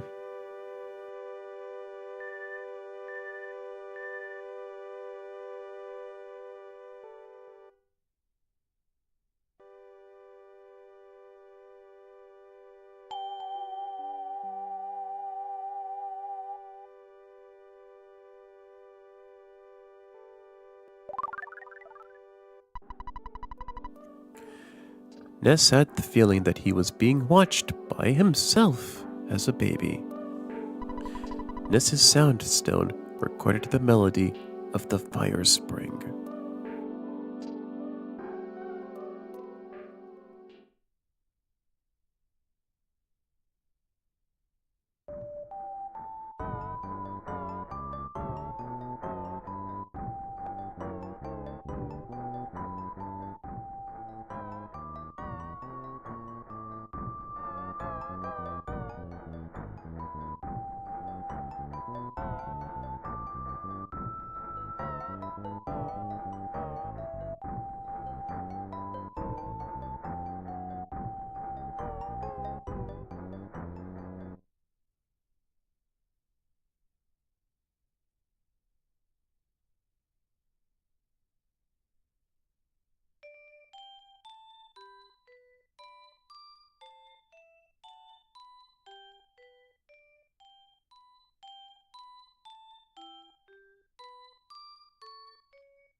Ness. I think Ness is the right name for him. Ness. He smiled just from hearing his own name. Do you think he likes his name? Try putting that red cap on him. It's too big, but it looks good on him. I hope King won't be jealous of the baby. Let's celebrate with some steak. This baby will grow up to be a hard worker just like you. I don't think he needs to be rich or famous, but I want him to be a thoughtful, strong boy.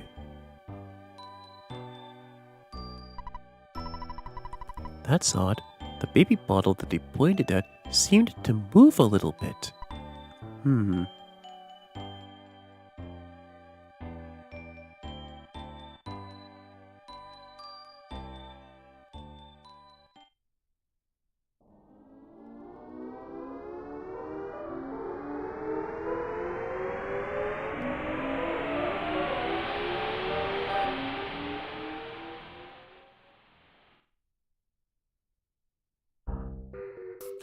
Well, I don't know where the hell we are, but I know what I'm going to be doing. I'm going to be ending the stream. And yeah, basically progress was done. Beat the 8th Sanctuary location boss and beat the Dog Diamond. And now I got a new thumbnail material. And from there, I shall see you all later. as we investigate this new, strange path. Do we still have the Sound Stone? I wonder how that sounds.